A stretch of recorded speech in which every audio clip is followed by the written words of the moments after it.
for the thousands in attendance and the millions watching around the world. Ladies and gentlemen, let's get ready to rumble!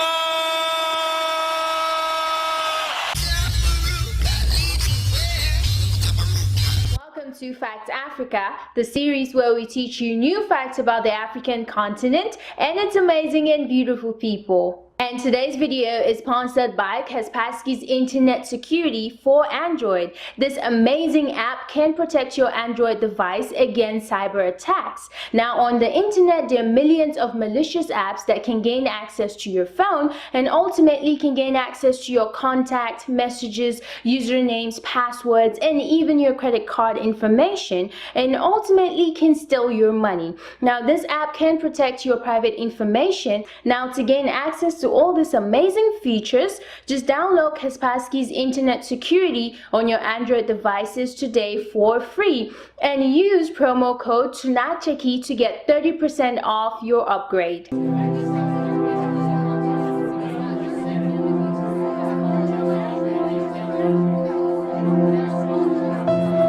Today I'll do a country profile video about Ghana. Yeah, here are 10 facts about Ghana. Fact number 1, Ghana is a country located in West Africa. The word Ghana means warrior king in the Sonuke language. Fact number 2, in the Ghanaian culture there is a lot of emphasis on hospitality, respect, and practice of good manners. That explains a lot about most Ghanaians that I've met. They tend to be very respectful and peaceful. Fact number 3, the official language of Ghana is English. Akan is the second most popular language spoken in Ghana. Fact number 4, Ghana is the first West African country to gain independence from Great Britain in 1957. That explains a lot about the meaning of their name, Warrior Kings. Yes, those guys are warriors, man. West Africa Springs, led by Ghana. Fact number 5, Ghanaians take pride in having one of the largest open-air markets in Kumasi, where you can buy food, clothes, fabrics, you name it. Fact number 6, in 2007, oil was discovered in the Gulf Coast of Ghana. Oh my gosh, economic boom, what? Fact number 7, Ghana's biggest exports are cocoa, gold, and oil. Cocoa, however, has led to a huge boost to the Ghanaian economy. Fact number 8, Ghana ranked 11 in the world for producing 90 metric tons of gold in 2016. That was just 2 years ago. They got lots of gold. They still got gold. They export it all the time and they still got gold. Awesome. Fact number 9, the major religions in Ghana include Christianity, indigenous belief, and Islam. Now, freedom of worship is protected by Ghana's constitution and religious tolerance is taught in schools. That is interesting. Fact number 10, Ghana is home to poisonous snakes like cobra and puff adder. Non-poisonous snakes like python can be found. Now, even though python is not poisonous, okay, let's break this down. It can squeeze you to death. Okay, so non-poisonous doesn't mean it can't kill you. You guys, you thought you were smart. You will not get me. A snake is snake, it can kill, end of story. So that's it guys, thank you for watching. Give this video a thumbs up if you've learned something new. Let me know in the comments too what you've learned, and if you're Ghanaian, let me know how it represented Ghana. Yeah, did you think I did a good job? Just be nice, okay? I did a good job, I know I did. Just tell me I did in the comment section. But anyways, don't forget to follow Boa on Facebook, Instagram, and Snapchat.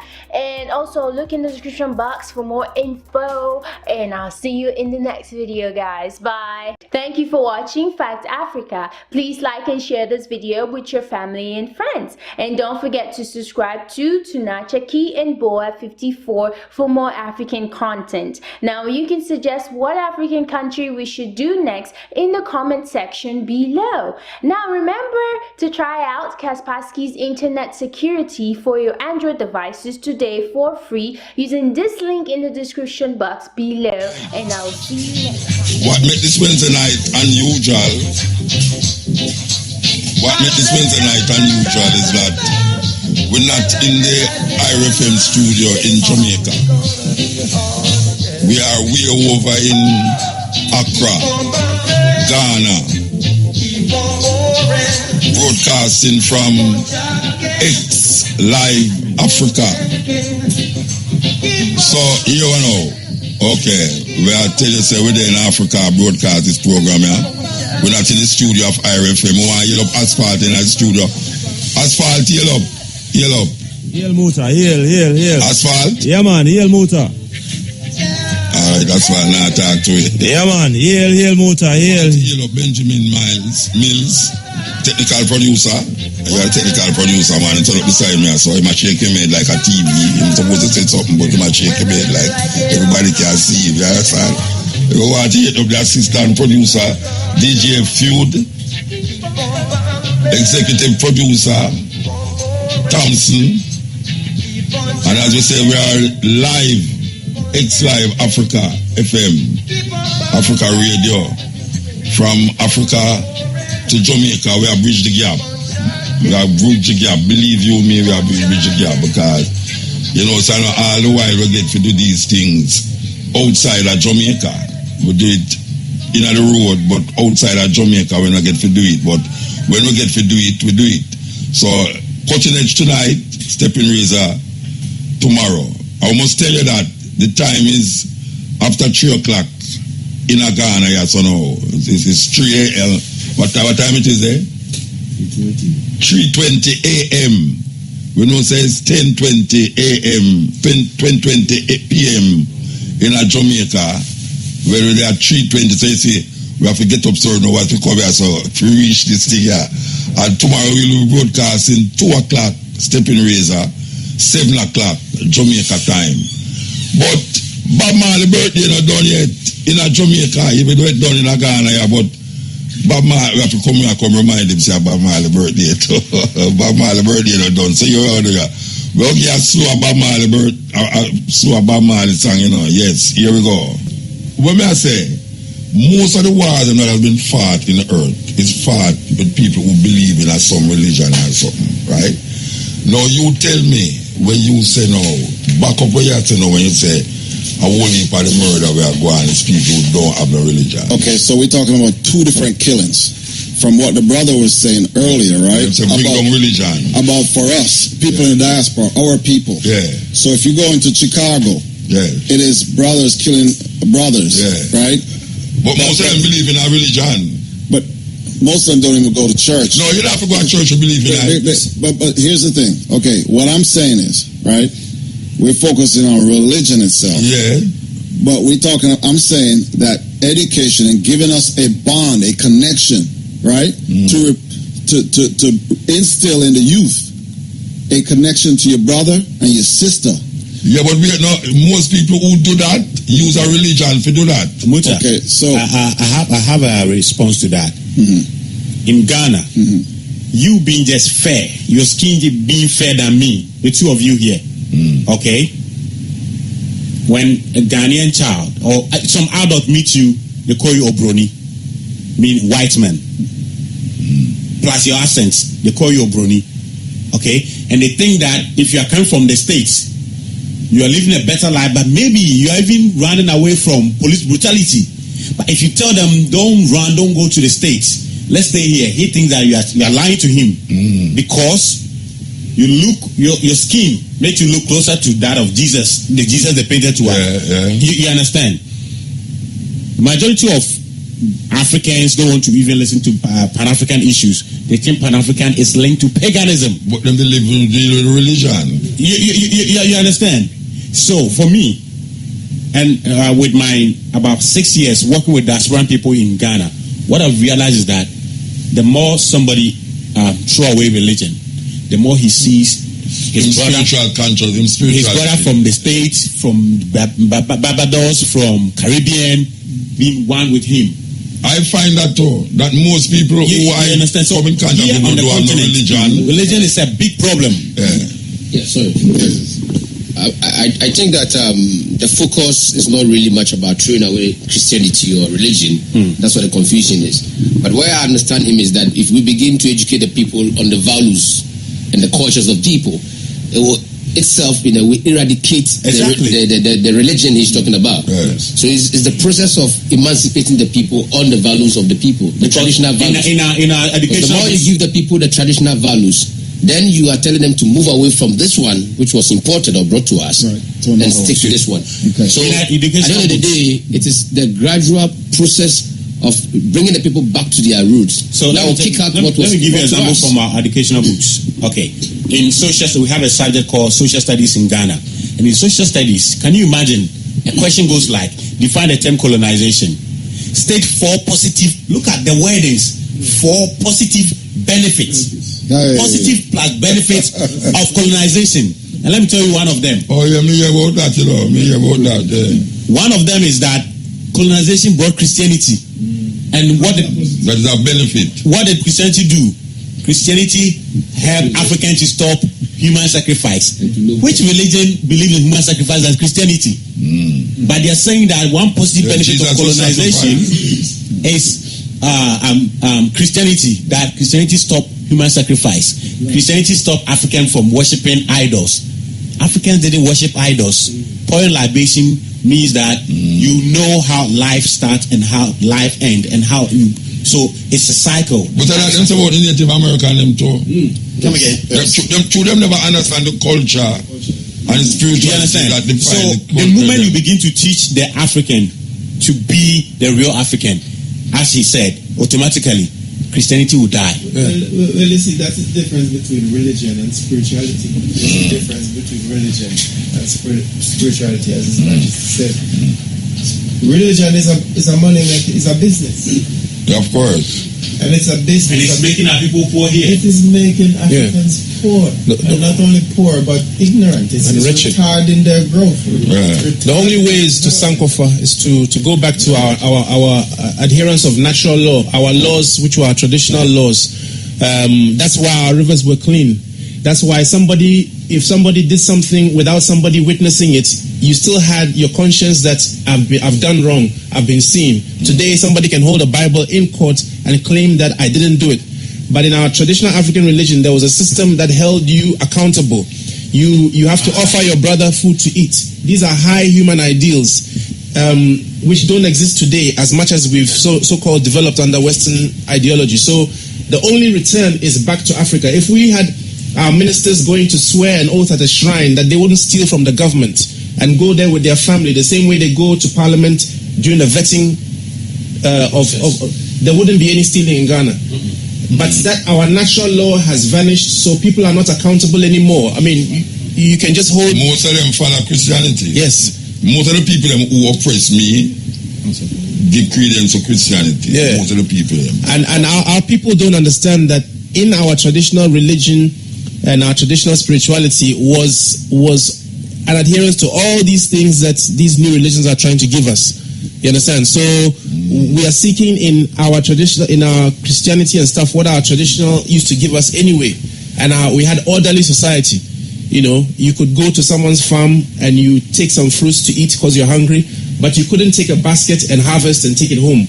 And all these things were our value system, which, like I say, our value system, which we adhered to. And that's the only way we can go back.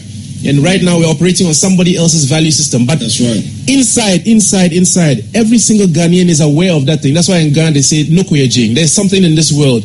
That means that referring to our traditional systems that we make fun of today, but the Ghanaian intrinsically knows that this, what he's saying, if I did something wrong and somebody said, I'll do you this, if you've done something wrong, you know you're in trouble. Yeah. But today you just hold the Bible like, I didn't do it. I didn't steal. Yeah, I'm swear upon Jesus' blood. I know you have to move. The thing is with one second like that. With African spirituality, we found that we kept moving away from it just based on fear. And they've instilled so much fear in Africans of their own practices and spiritual hedonism. Exactly, and they just devil worship, point a finger at it and give it a name that they don't even understand, fetish and all kind of. So my thing is, there's nowhere else in the world that indigenous people have been convinced that their traditional practices are evil more than Africa. Yes, because you can't go an Indian man place and tell me he can't go his family shrine. You have about 13 million gods in India.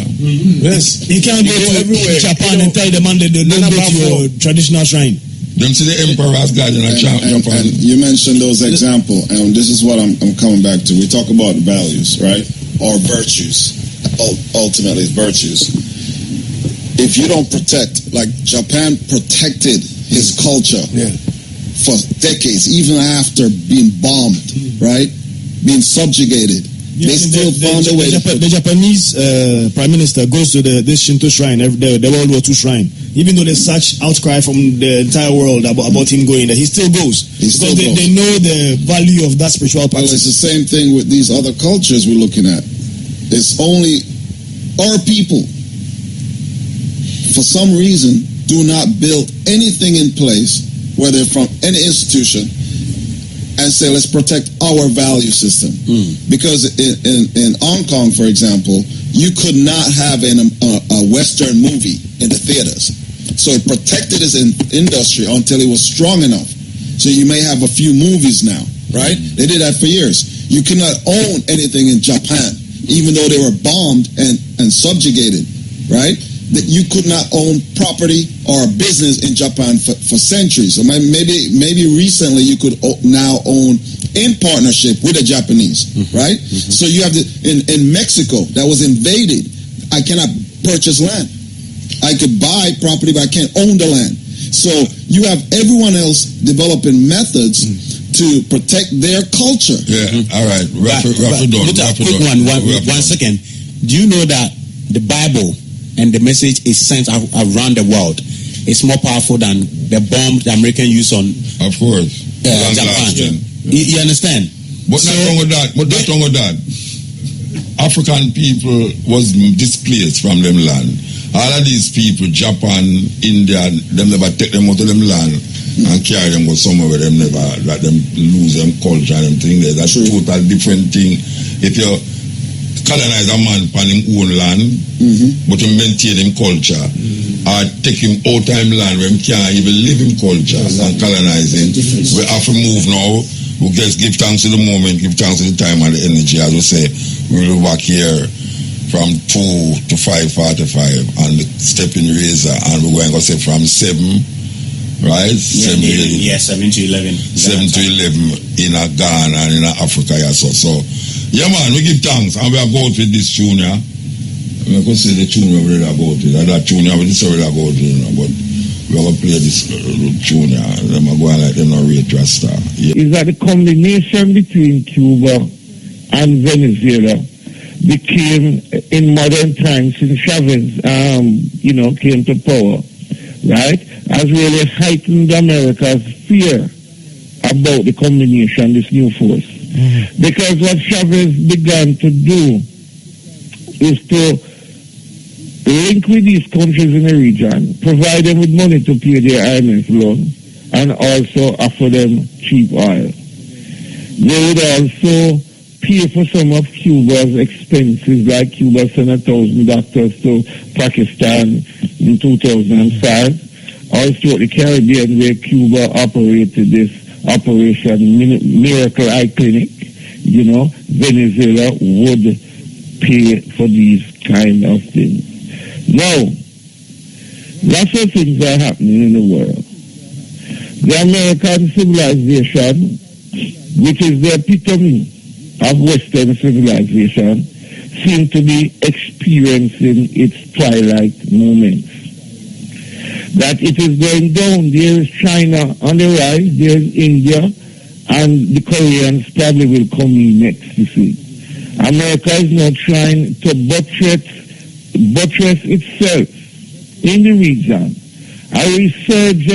The resurgence of America, like before it had the Alliance of Progress, it would go and intervene into people's country. You will recall probably 1973 in Chile, for example, in which was a socialist government. America went in, intervened, the president got killed, and a most brutal dictator take over. All right. So we set the platform now as to the history of America's intervention, especially in countries that you spoke about Monroe Doctrine. What we see now is it a Monroe Doctrine in reverse? No, the money doctrine is not in reverse. What they're doing is that they are tightening the money doctrine now. But the nano doctrine is so supposed to be non-existent now. No, well, yes, by time, but you must remember now that America exists by precedence, When the money doctrine came in, you must recall that, for example, Florida belonged to the Spaniards.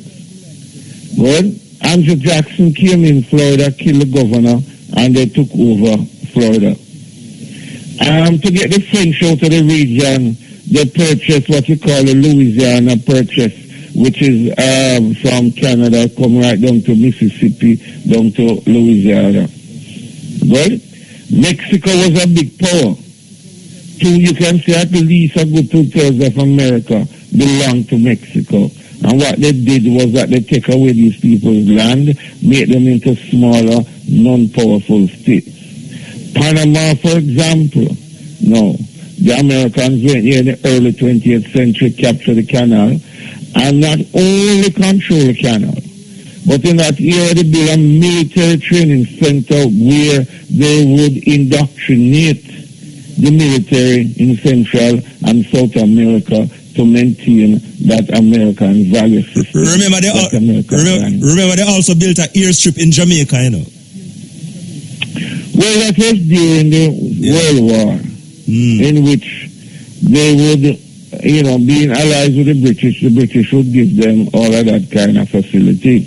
Right. But that airstrip here had no intention in terms of imperialistic control.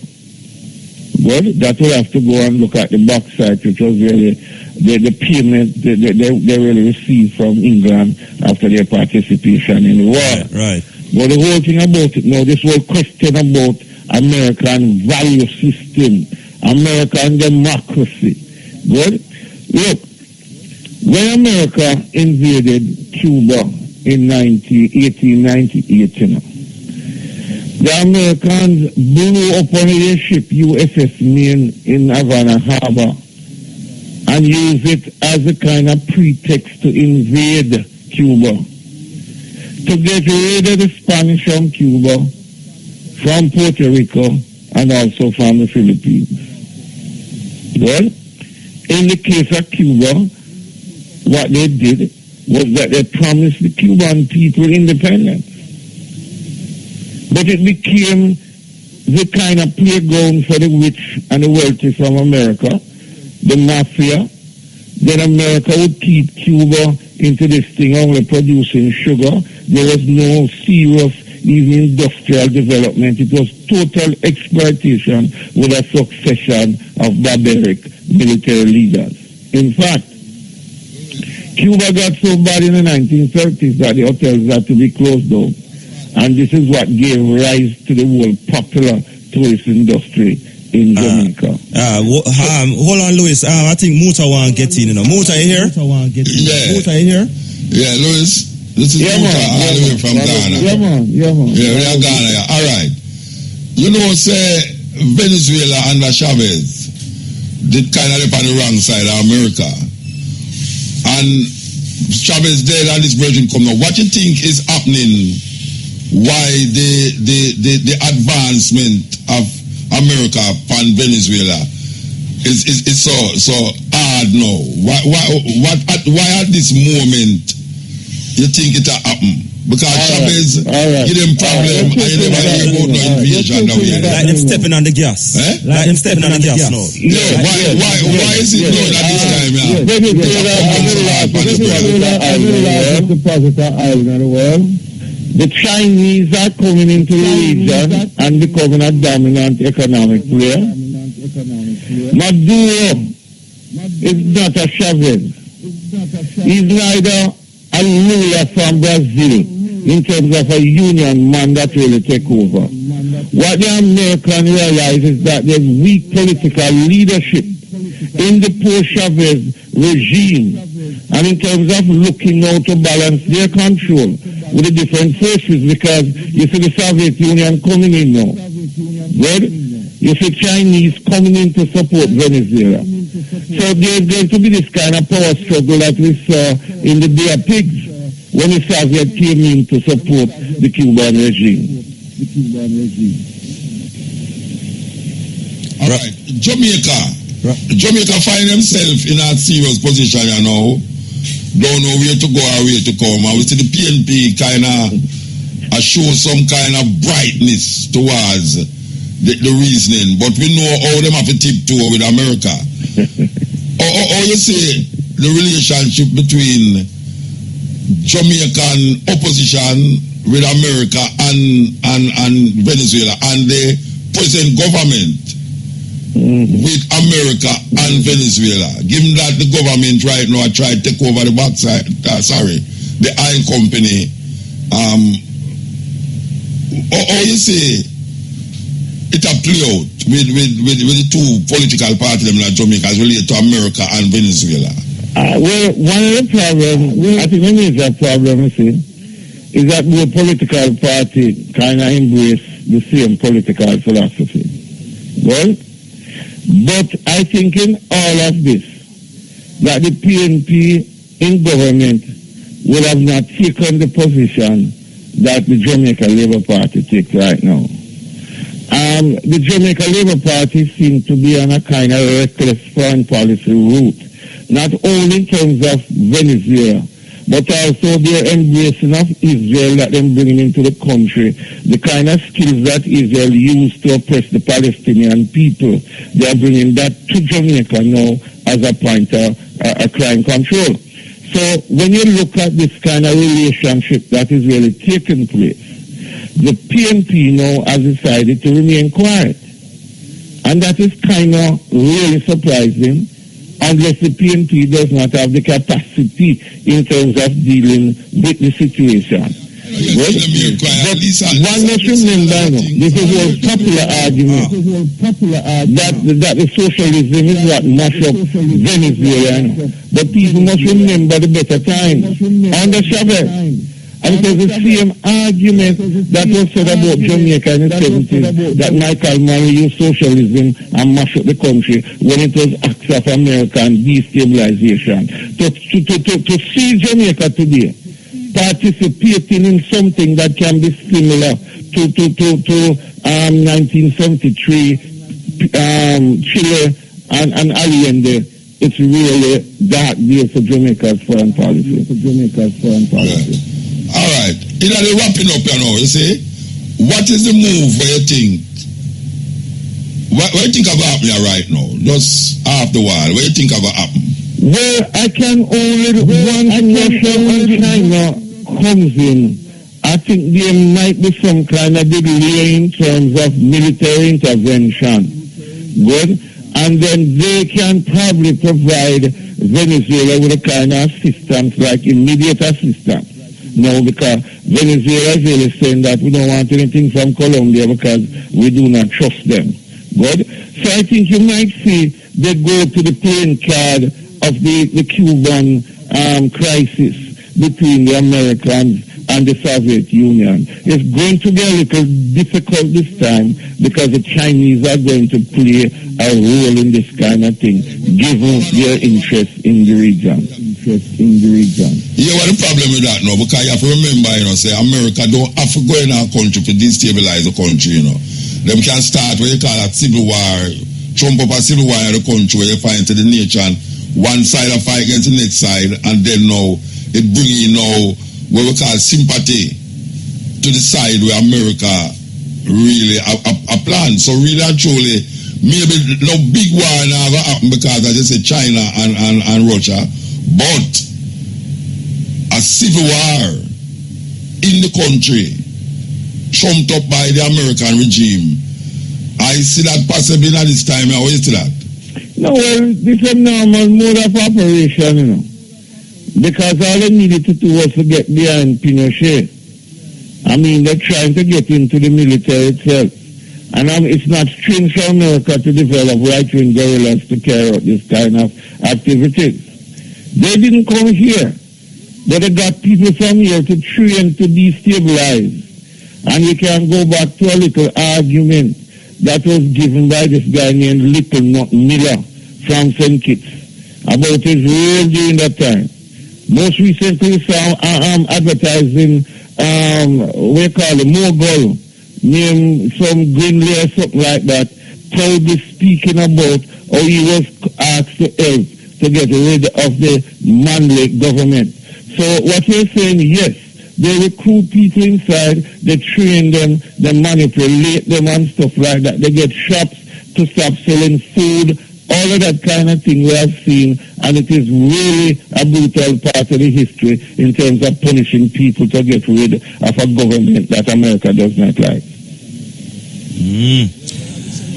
Don't want to give thanks for your contribution to this reasoning. So I know the reason I will continue. I mean, we see serious things are going as far as talk about Russia. Russia send plane long never travel twice the speed of light, sound. It's really weird that them have plane that fly twice the speed of sound. You know the way they by the time blow up the place and gone.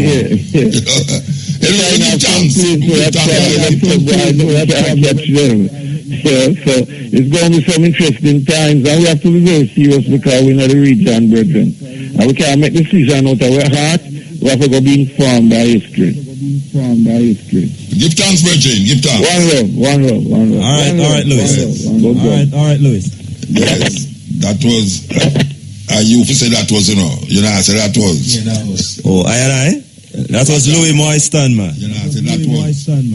The political, social, international commentator, lecturer, extraordinary.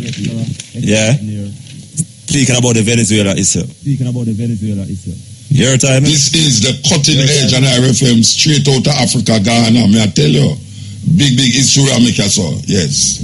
Will if a man don't want to play them tune, it's a whole Bob Marley song, but very to the point.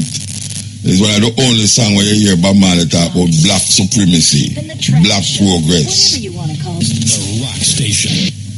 Excellent. We will come forward to it. Okay, here we will play then. As we are saying, we are come live from Accra, Ghana.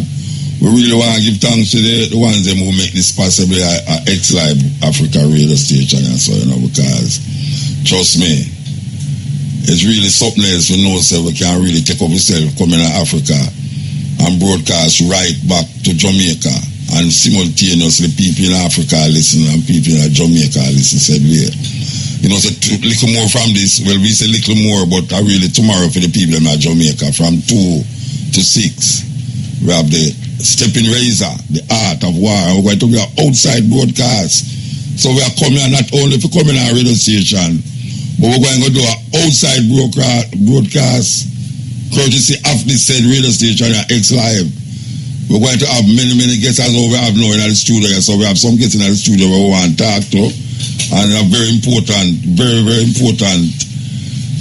I mean, I especially ask my brethren to get certain ones to talk about certain topics, because we feel say we need to know if the African them are the people them in Africa are so really interested in certain things.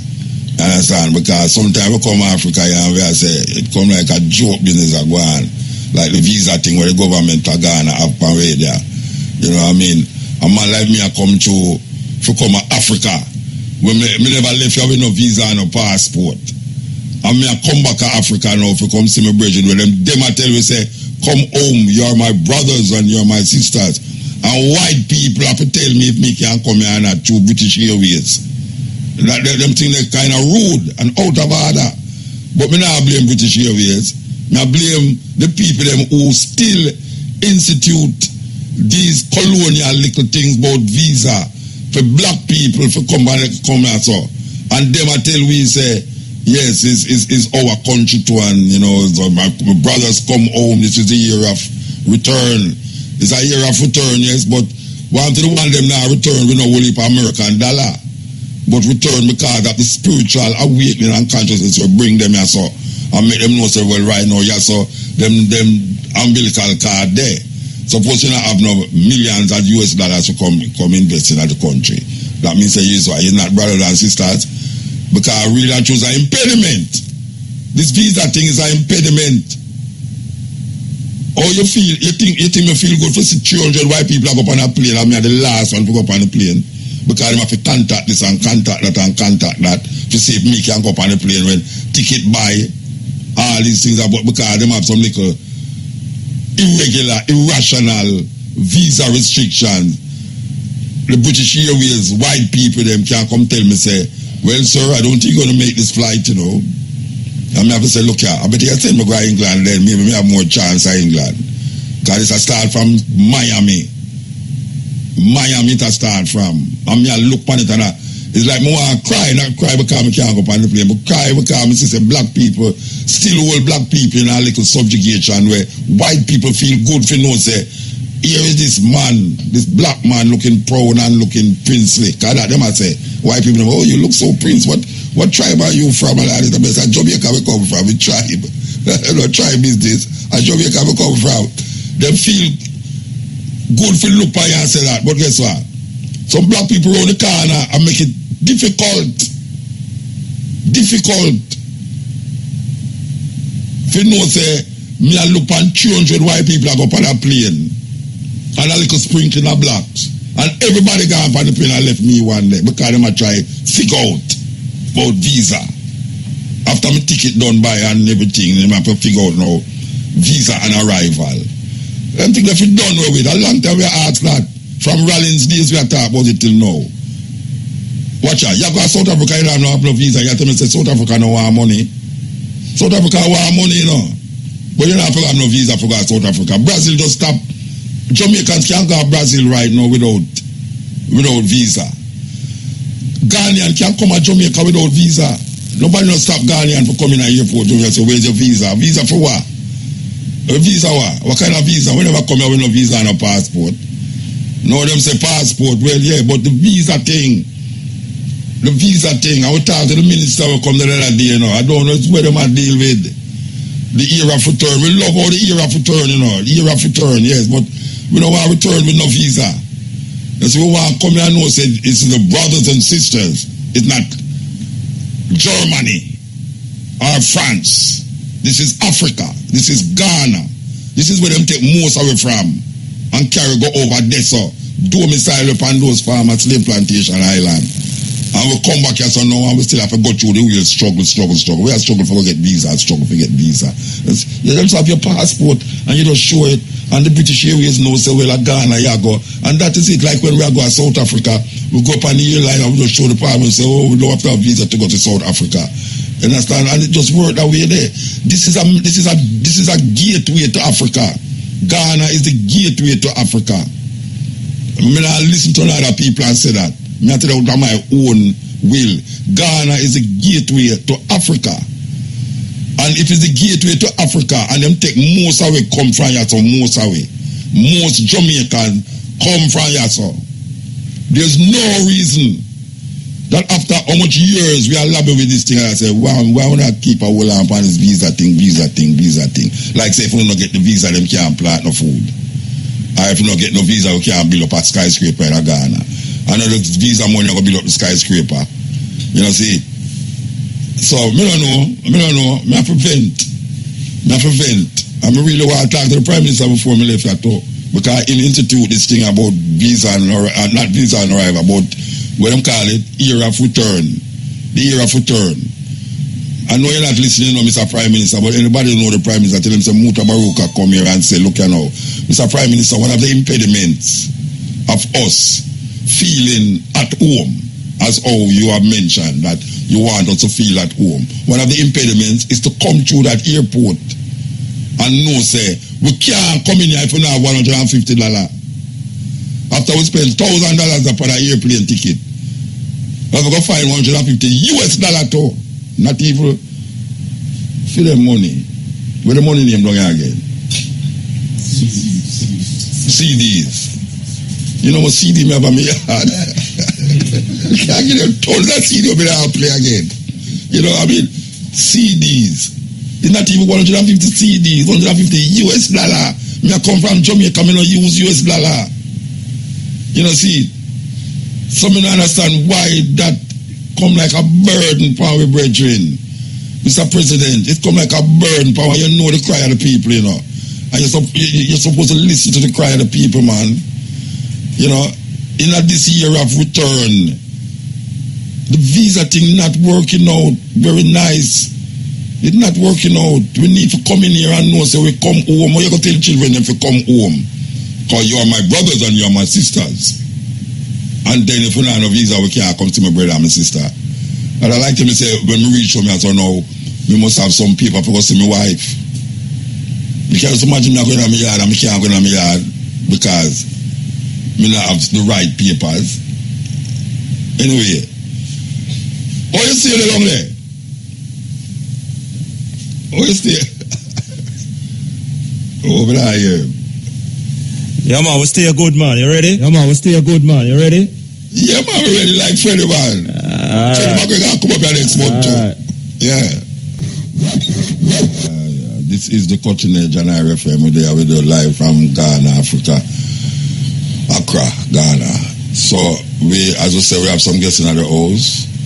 Shireen Ross from BADA, them call it the Bureau of African Diaspora Affairs. What you do at this affair, this place? What you do? I'm one of the executive board members. Yeah? I'm one of the executive board members. One of the executive board members. What you do? What is the work there? It's the African Bureau of African Diaspora Affairs. What is the affairs that? Our goal is to try to work with the president as far as assisting blacks, our black sisters and brothers from the four corners of the world to obtain citizenship because we have come back home. Yeah, definitely. And we also want to assist as far as finding a place to stay because there are some places that you don't want to go to. There are some shady people. It's different things we want to assist people with because we came here and had bad experiences, so we want to show people places to avoid and places to go to for a place to live safely.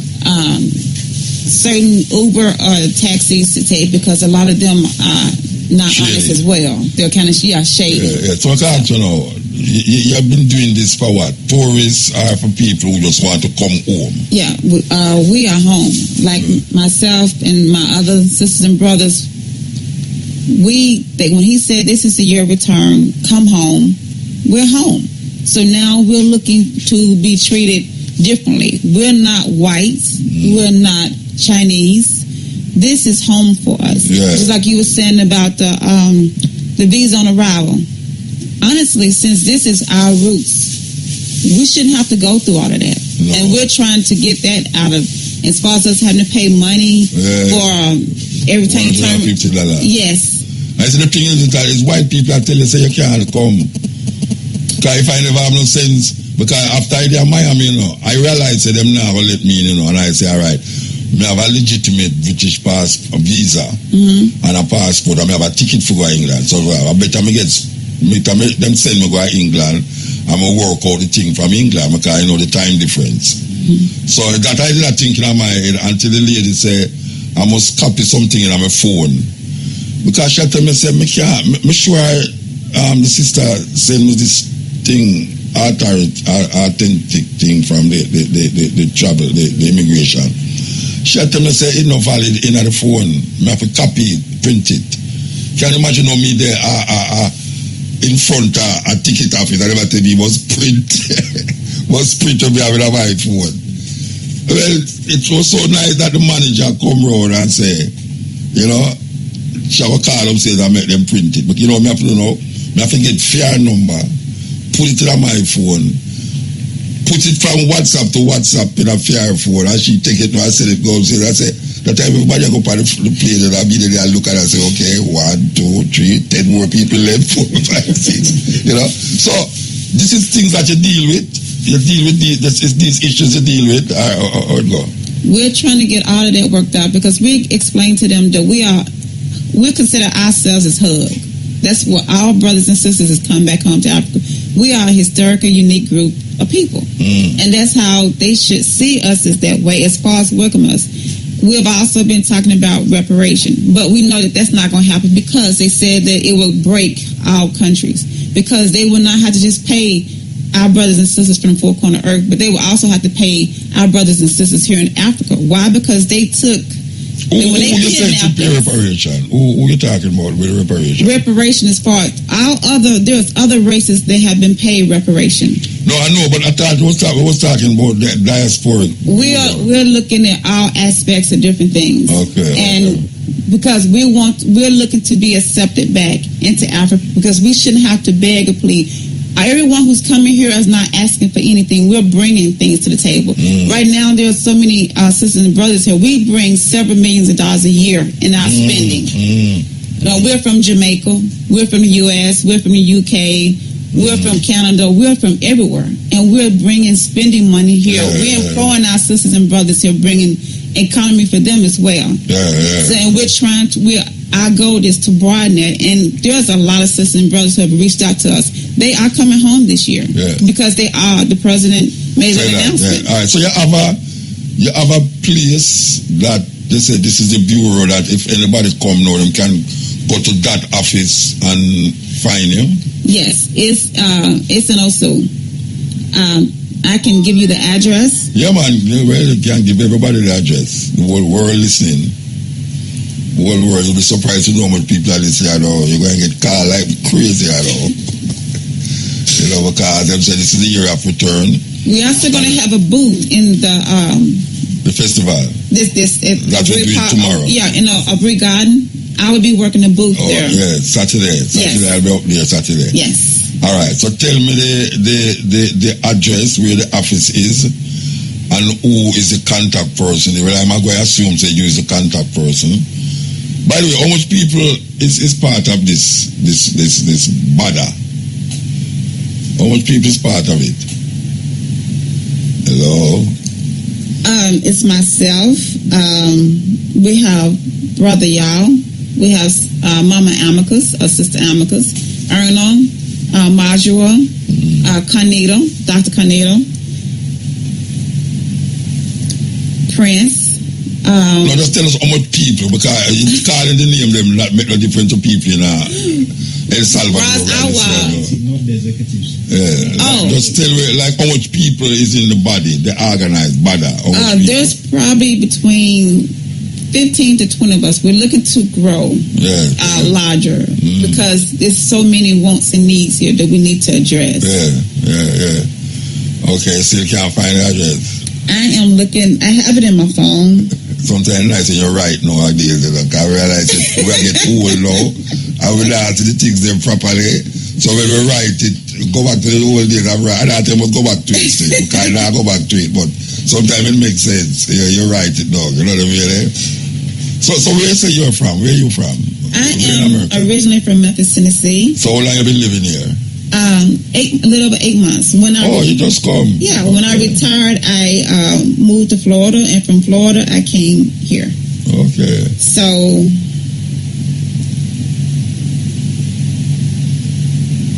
here's the address. Okay. 10, 9, no. 8. No, I'm trying to get it to go 6, back. 5, 4, yeah. 3. I'm sorry. What? I don't know how to. I don't know how to. That's why you should have write it down. No, if you can read that for me, please. Okay. House number 17814 Otu Street, Osu Akwaje. That's in Osu Akwaje area. All right, say it again. Slower. Say it slower that the people can. House number 178/14 Otu Street. That's OTSEW Street. In Osu Akwaje. Osu Akwaje is a neighborhood in Accra. All right. So you now look about people who want to return. That's what you're saying. Yes. You help them to do what? All right. For instance, somebody in Jamaica listen now and hear you saying this thing. What would you help them to do? We are looking to help them find jobs. No, but them don't reach yet. So. I mean, like, if them over Jamaica, no, you're not going to help them in a plane fare and all them something. They might find them on plane fare, right? I assume. If they're over in Jamaica and they want to come home? Yeah, if somebody in Jamaica listening to you now. Yes. what is it that you is going to help them with? A lot of people don't seem to realize because that visa thing, visa on arrival is not true. We will assist them in guiding them where to go to get the visa there so they can be able to come here. We also, again, we're broadening things, whereas we are growing and we are coming up with ways to also help our brothers and sisters that's in Jamaica that wants to come home to actually find a job here. Okay. Because here, the first thing is money. You're going to have to be able to live here. If you're not retired and drawing a pension or whatever, you can create your own company. We want our sisters and brothers to be able to come here and we help them get a job.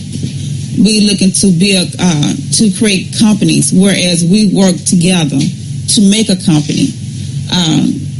So they can be able to work and afford to live here and not have to like run out of money and then have to go back to make more money in Jamaica or in wherever. We are looking for our entrepreneurs. Yes, entrepreneurship. We want them to come home. Okay.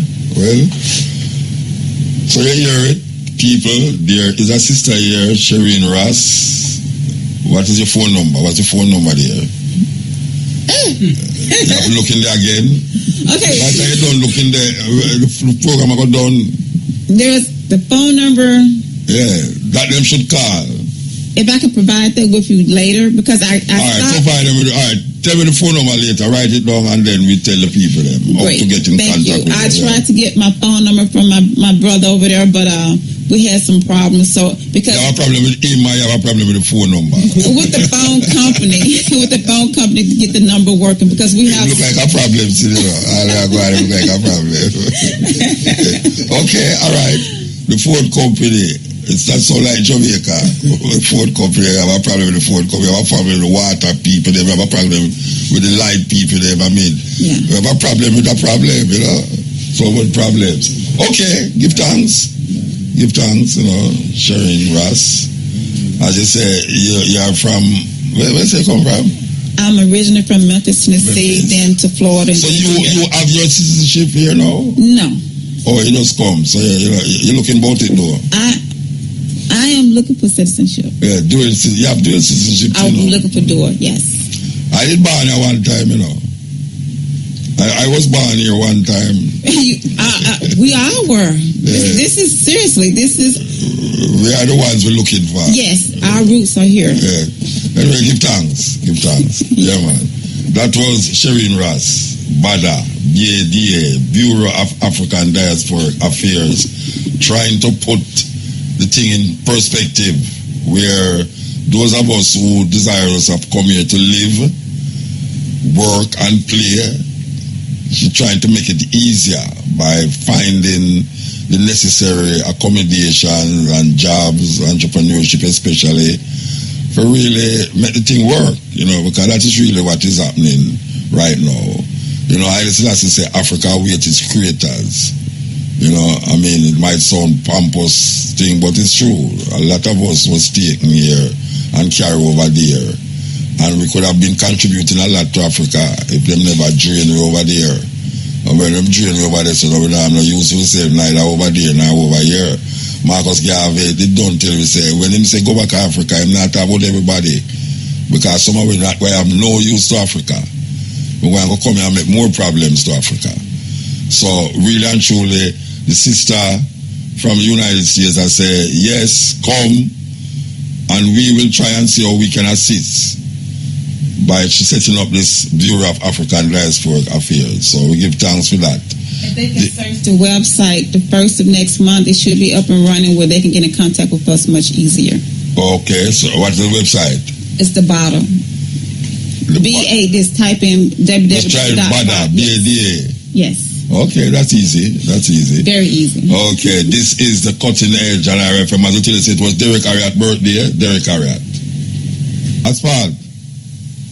Yel Muta. Asphalt. Yel Muta. I mean, you cut down the place. Terrible man. Two. Repeat that. I never get it.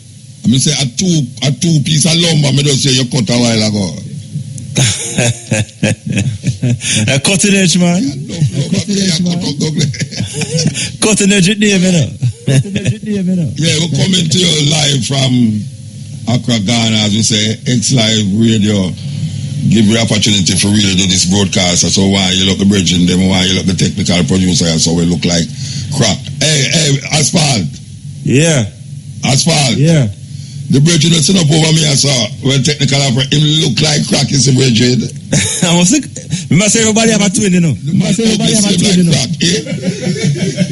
You can see him live. Everybody have a twin, you know. Everybody have a twin, you know. Somewhere in Africa. Somewhere in Africa. No, but you know, him slimmer, you know. Him up as a slimmer. But him know where man do stay like, it's just that him not getting a movie here. If up here, every minute I hear me, I say, crap, move now, man. Yeah. But him not getting a movie here, though. Him not getting a movie here. So why hear him up? Why? A Benjamin him name, Mills, Benjamin Mills, and DJ what name? Fuad. Yeah, he's a Muslim. Okay. DJ Fuad. Assistant producer, I don't see where my produce, but him say about assistant producer. The executive producer, William Thompson. C.D. Thompson. Where am I? He's not here. He's the executive producer. Don't wear my executive producer. I'm me the executive producer. I'm me the executive producer. I'm told executive producer. I'm the expert. He gives an air conditioning and everything. That's not produce. That's not production.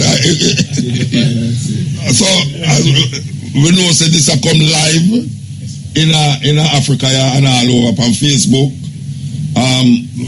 We'll call it Facebook at X Live Africa Radio. That is the Facebook trying to look on X.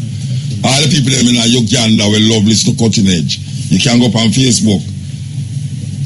It have stream live. Stream live, right? That is Facebook at X Live Africa Radio.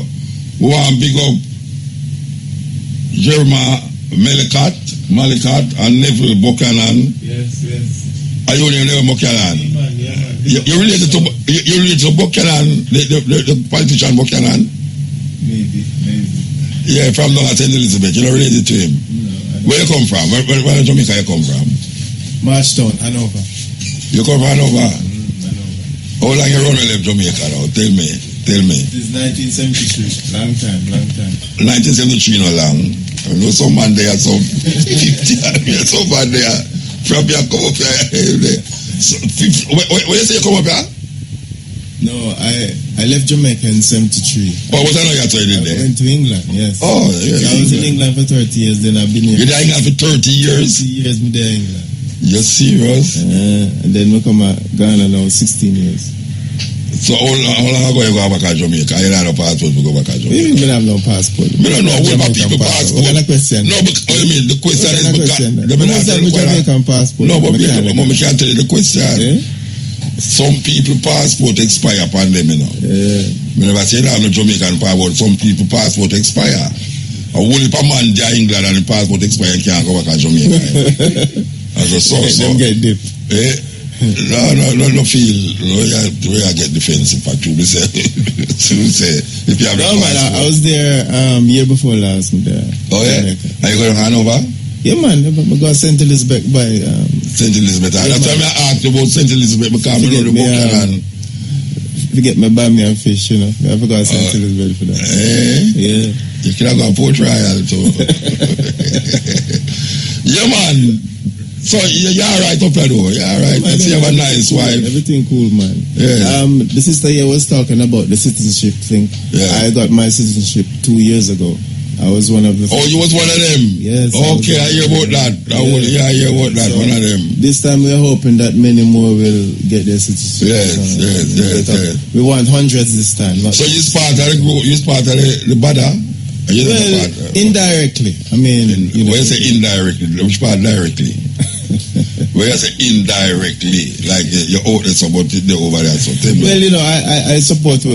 whoever, whenever I can. Yeah, man. Support the work and yeah. I will give thanks, brethren. We say, well, Buchanan, Neville Buchanan. Yeah. The name sound familiar to me, though. I don't know why. I I told those guys a Buchanan, and I know so much Buchanan in Jamaica or politician. You never used to turn politics. You never go politics in Jamaica. So why have no Manny Buchanan? I beg you that. Who say man of politician? No politician. Me never say something. Say who say man of politician? I'm a bridge. We can't talk now here about him. All right, Dr. Sharita is the sister of Carmen come along and all this is it. She never come do it last year. But she do it this year. I must tell the people them why we's here.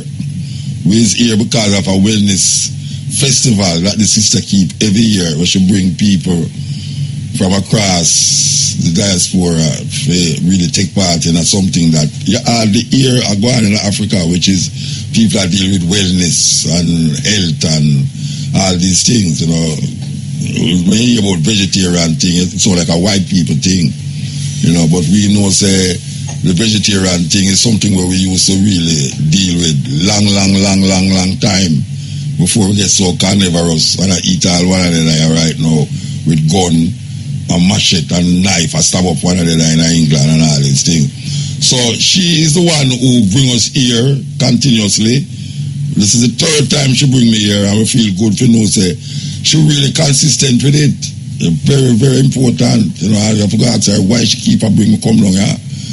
And then a brethren, this brethren, you know, we know say him up at the house, and we see him very active. He's one of the most active, apart from a brethren named Aswad. I pity Aswad not there still. Maybe see him tomorrow, but Aswad is a brethren. Me and him there at Jamaica. Me and Aswad share the same house together. Me and Aswad though. Peter Tosh album jacket. I think it's about 2 or 3 Peter Tosh album jacket him do.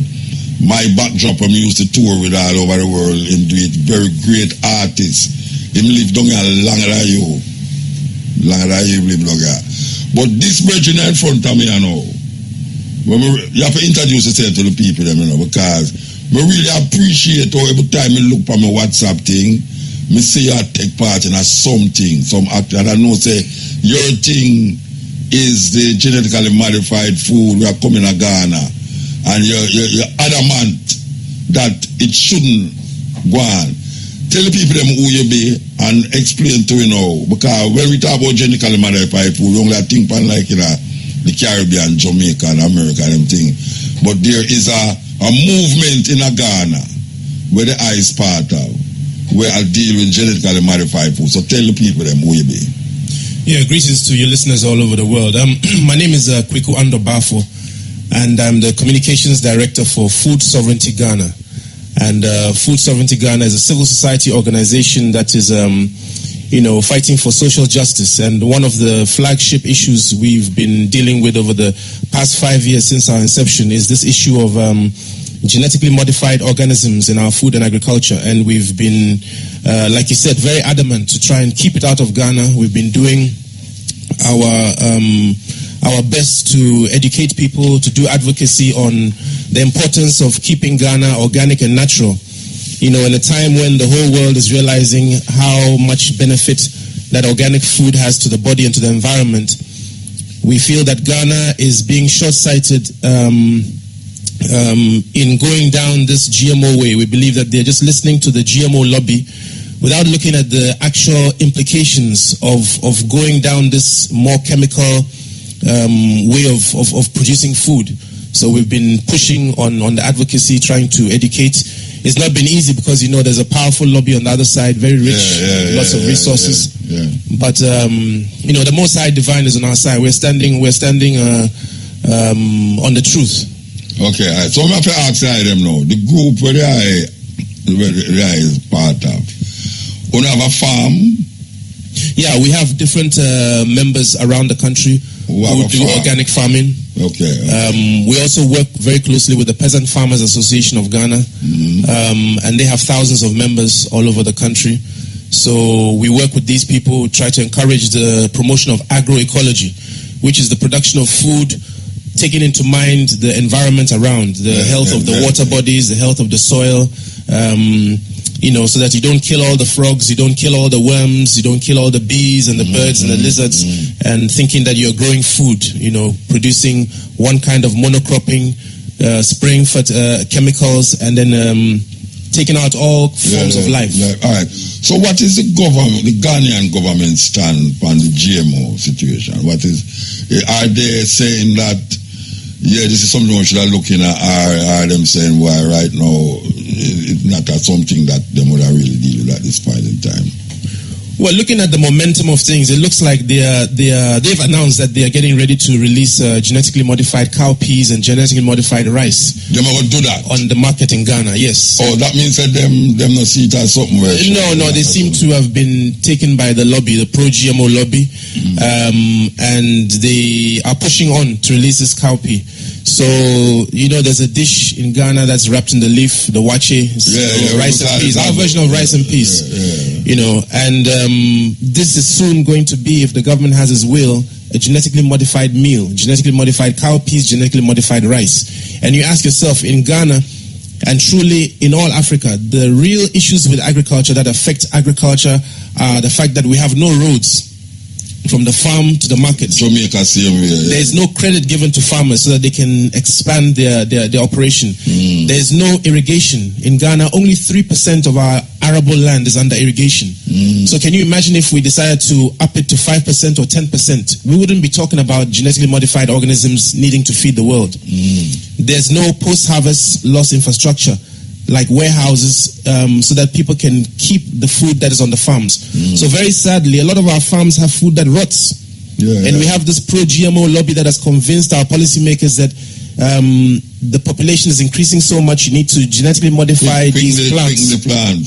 So who is behind the government? I mean, all the while there's somebody pushing governments to do these things. Who you think in Ghana push the government to do these things? Well, there are different lobby groups. I mean, you have Monsanto, who's obviously pushing for their agro business to grow. You have, other international organizations like USAID that's pushing for the adoption of GMO.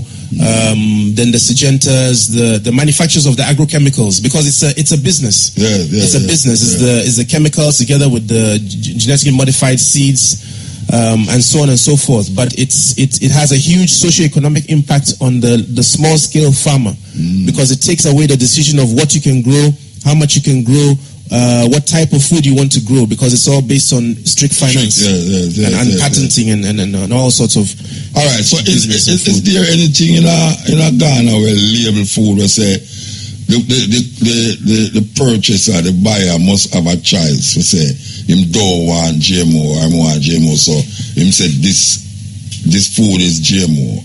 It's like now in America, them telling you what is not GMO, but them tell you what is the GMO. You see, so when you take up something, you see it, man, no GMO, no sugar, no this, no that. But them not tell you say this product is of GMO, which should tell you say if you want to buy it, but you don't tell you, it's like cigarette. You know, say cigarette smoking is dangerous to your health. It's used a mad person if you ever buy it. You must be mad if a man tells you that smoking kills, and then you know in turn smoke it. So the GMO should have the same thing. Like this is GMO. But no, them I say this is no GMO. So you feel good. So is there anything like that in Ghana?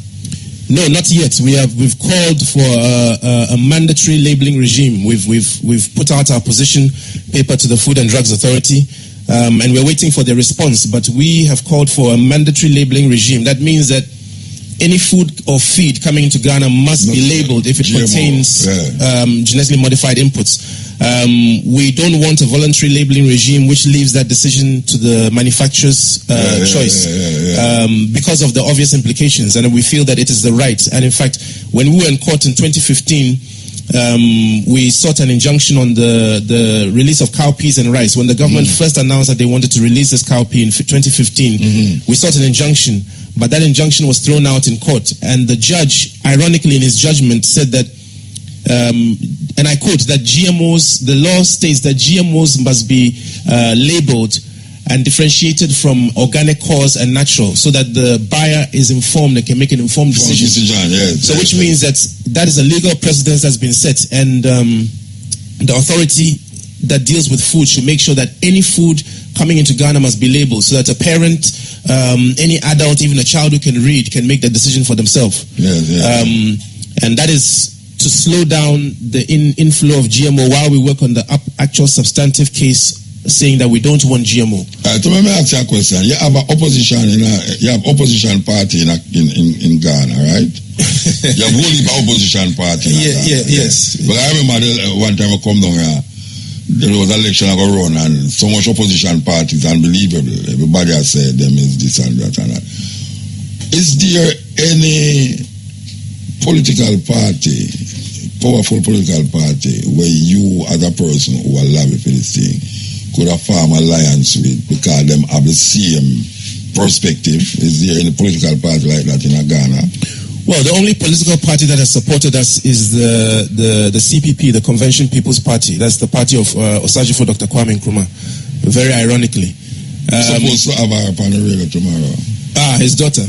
Yeah, we're supposed to have her upon the radio tomorrow. Yes, actually, the Convention People's Party, our council is reminding me, is the second plaintiff in our case.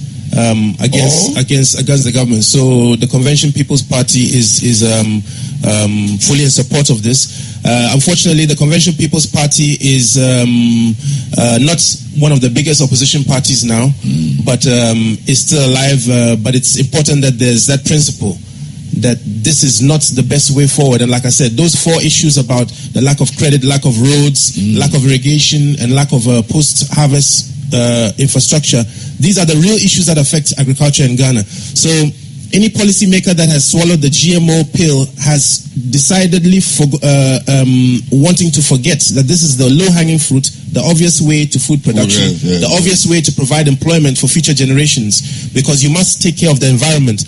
There's no point in producing food if we cannot produce food from the soil in 2025, 2030, 2050.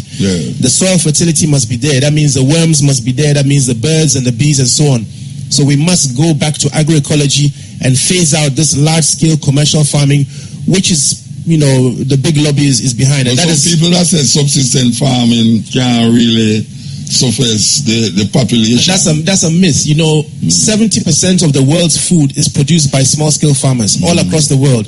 Ironically, 30% of the world's food is produced by large-scale agriculture.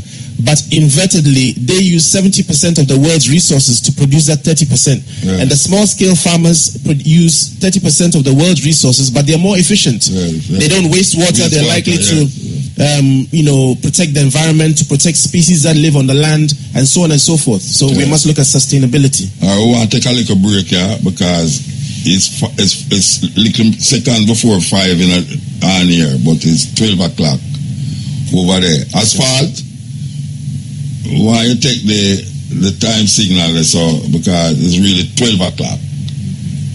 Brothers and sisters, this is Jazz. Join us with respect for our national anthem. Let us stand and defend this one.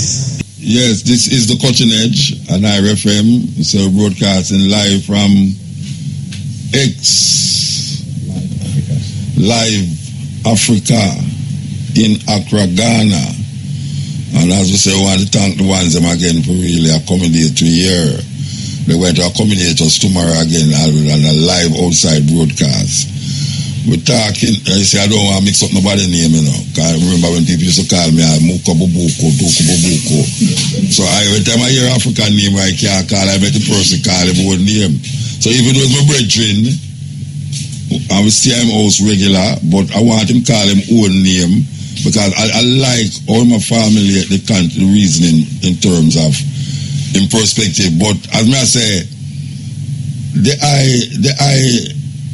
affiliation with the other people, them, it's just about the GMO thing. It's nothing else. Like, you affiliate with them because they might deal with the same thing. GMO and social justice, yes. Social justice, So issues about land, misappropriation, allocation of land to big farmers, pollution of water bodies, anything that has to do with the rights of people and social justice. All right, you have a liar here beside you.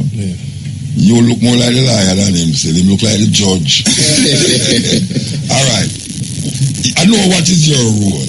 First you say them are going through the thing and certain procedures and thing, but what is it that you find is the biggest stumbling block for the progressive movement of the GMO lobbies? Then what you think is the biggest stumbling block? Thank you very much, and let me say a very good morning in Ghana to our listeners, and then good afternoon here in Jamaica. No, good night in Jamaica. Oh, good night. Morning, no, 12 o'clock. Oh, okay, sorry. So good night to the brethren then up there. From where I sit, legally, I think the problem is the law. And I say this because when a country promulgates a law, it's more or less the guiding principle. So what Ghana has found itself in is that our lawmakers have taken on to the path of GMO. So I want to be clear so that listeners will understand that it's not that in Ghana you can do GMO because there's a law, and that's what laws do. We have the biosafety management of biotechnology regulation that was passed in 2007, LI 1887. LI is legislative instrument.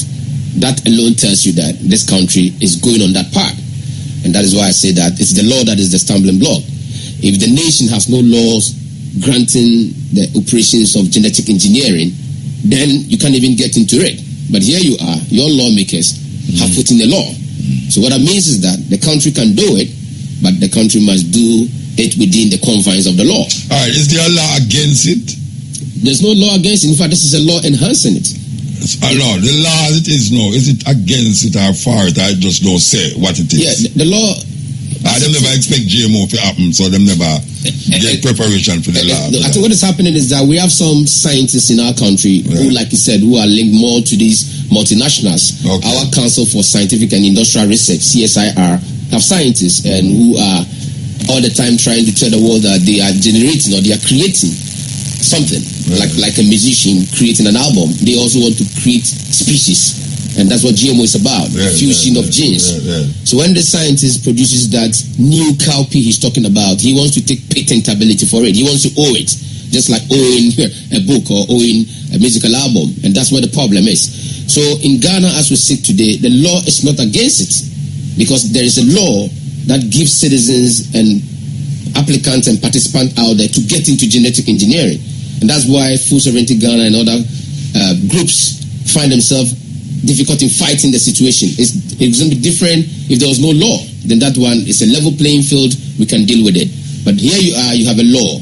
So it means that the country has accepted it, but what do citizens look out for? You look out for the country itself going and dealing with the laws as they have promulgated.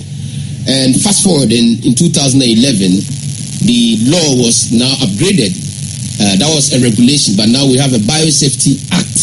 The acts are come again? The Biosafety Act. What is that? An act of parliament, a statute.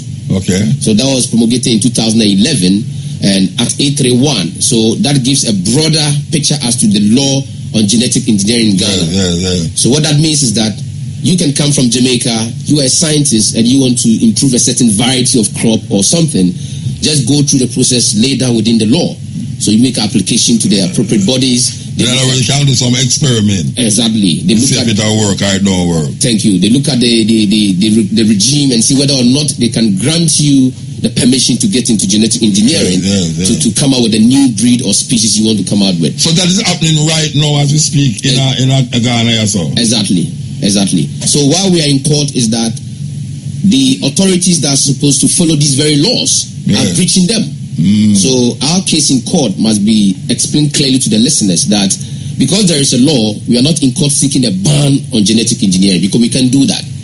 Now we are in court seeking that the state, the republic itself, obeys the very laws that it is using. And I like when you ask if there is a law on labeling.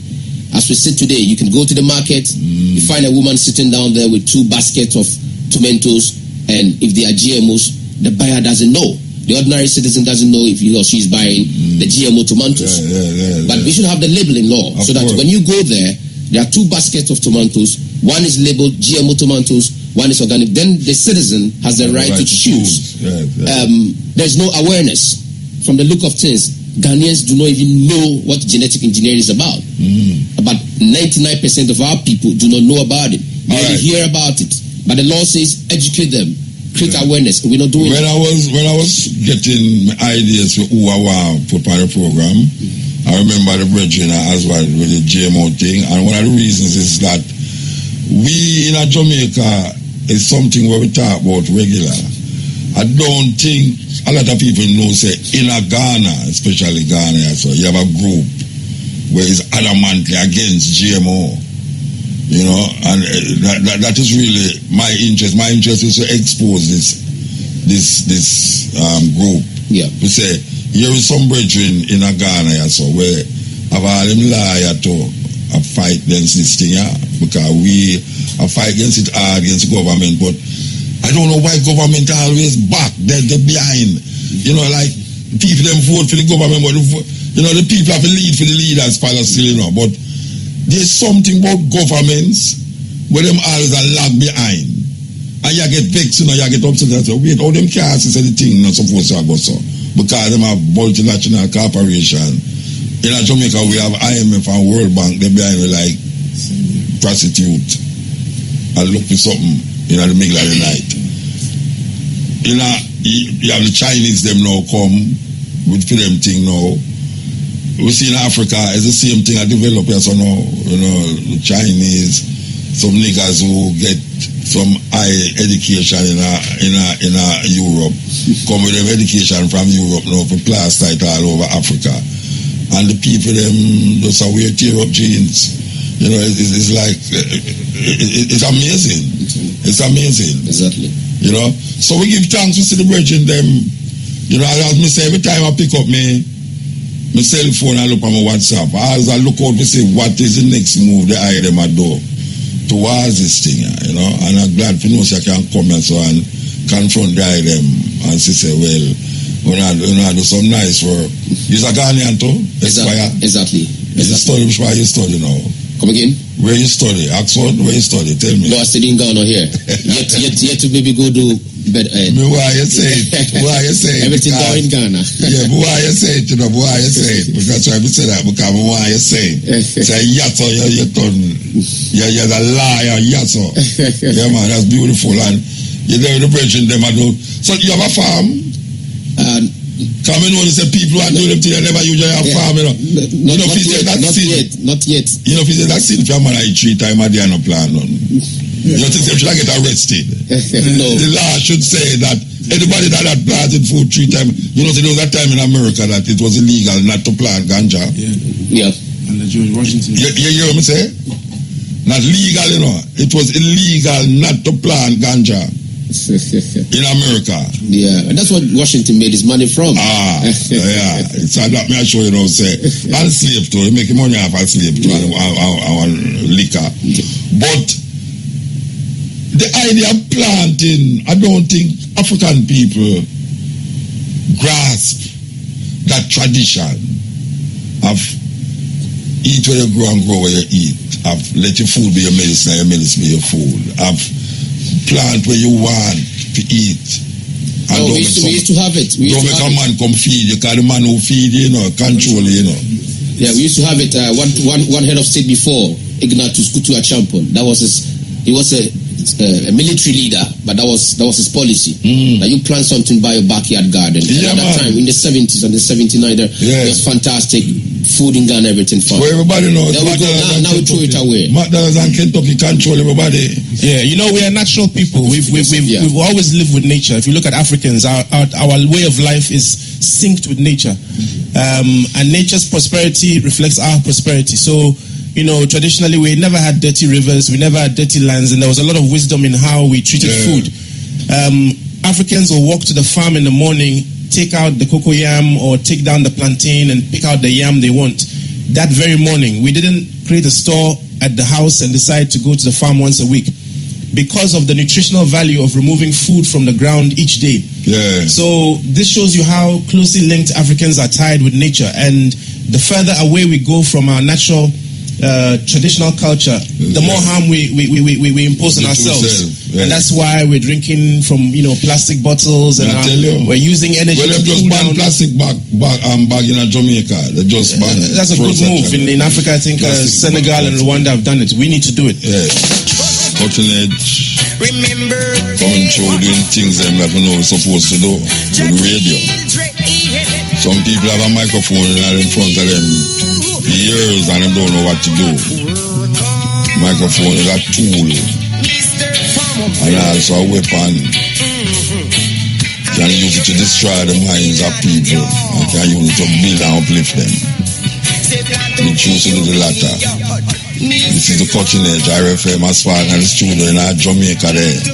So you see, we really are going with things. So we have a virgin in the studio. You say I will have a virgin in the studio. One woman inside us, you know.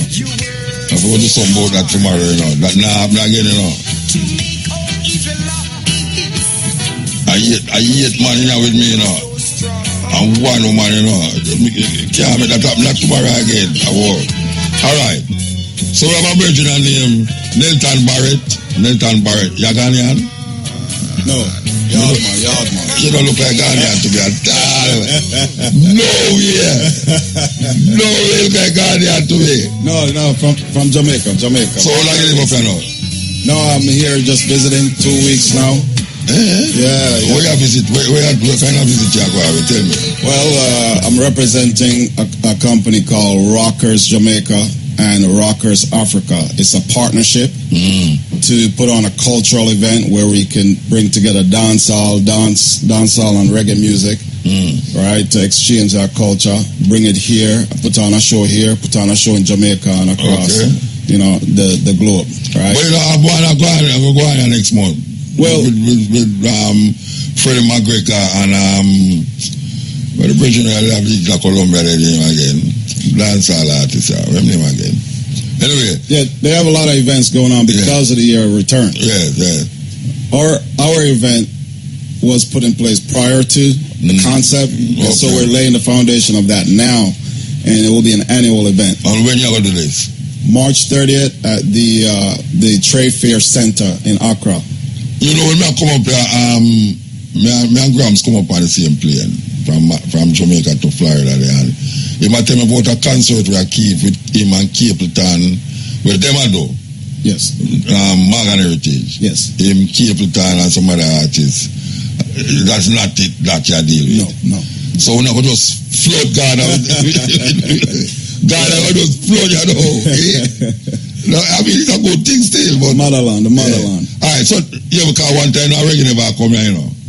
I pay white people cross it, so... The problem I have with it, though, know that the reggae come here is the wrong reggae come. I mean, you know, maybe you can't wrong reggae, but to me, you have wrong. Well, dancehall, really.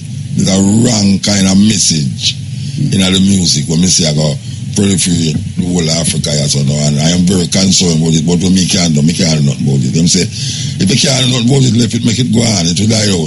But when I say now, so you say the first show is when? March 30th. Who they on that show there? Now that show we're looking for artists to contribute. Contribute artists. Hold on. Wait.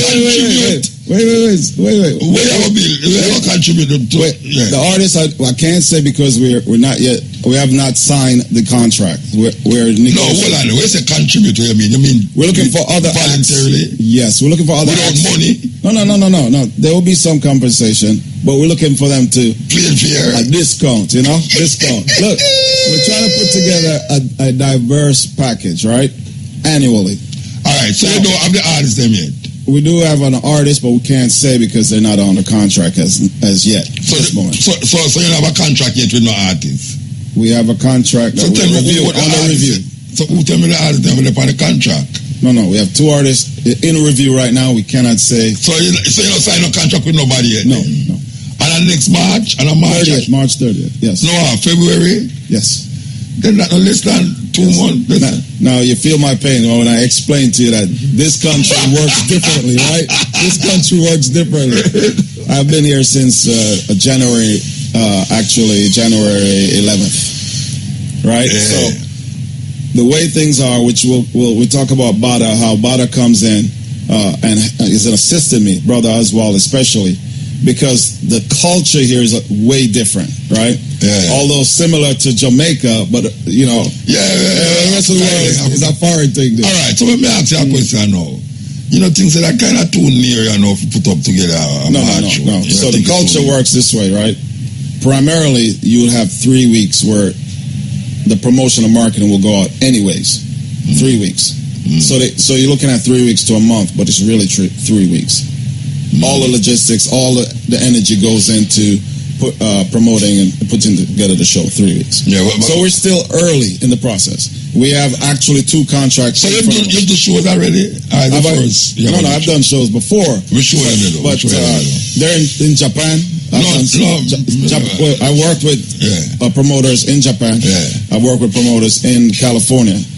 But I'm representing. Which Jamaican artists that carry go Japan? No, I didn't carry them personally. No, but I mean, the show them where you work, man. And the Jamaican artists that find them in Japan? Yeah, many. Like which artists there? Well, it was Beanaman, I believe. Beanaman with. What do you mean you believe? You no, I don't. Well, I'm trying to say the combination of the artists, right? So it was Beanaman been there, Elephant Man, right? Ellie. In California, we had more reggae artists. Like who's in California?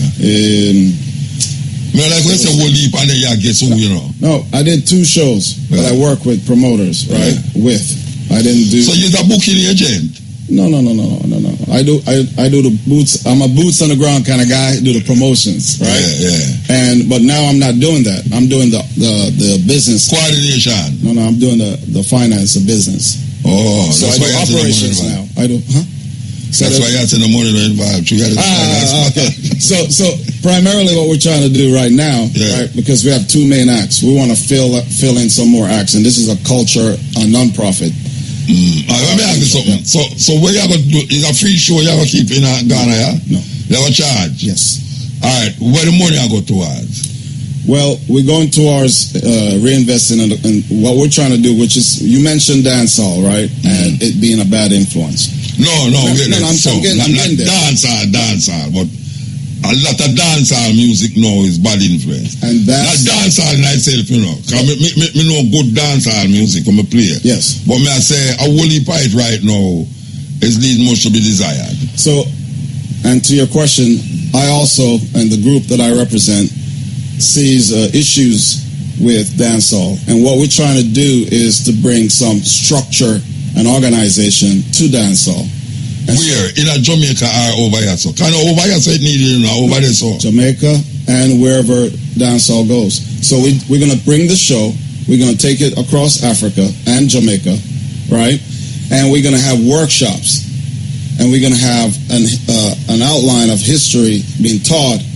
Grassroots from talking about ska all the way. But let me ask you a question now. Come back to the show next month.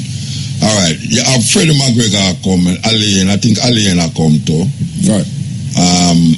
You have Morgan Erich that just tell me say them come. All of this are going in a March. Yes. And they say no, you have your voluntary show come in a March too. Half voluntary, not completely voluntary. Can I be on it, but I won't be voluntary? Yeah, sure. I won't be voluntary to it though. Neither half. So we have to talk about terms. No, but what I say is that. But yes, you really, can be on it. 3 shows in 1 month. Yeah. 3 shows in 1 month. Yes. And it's only 1 a year advertised so far, Yes. Freddie McGregor. And that's the only 1 a year advertised. And you say you're going to start advertising it? No. This is the first advertisement you're going to get. Yes. Hey, we need to collect some money. Don't make them using the station as a voluntary. Volunteer service. We need to collect some money from him. I'm advertise him sure. We're going to start advertise first on cutting edge. All right. Yeah. I really try to understand what you say in terms of your credentials about promoting shows. No. Okay, so again, I'm representing Rockers Jamaica. Right? Oh, you're not a part of Rockers Jamaica? I'm representing. I do the business side of the office. So which part of Rockers Jamaica there? Jamaica.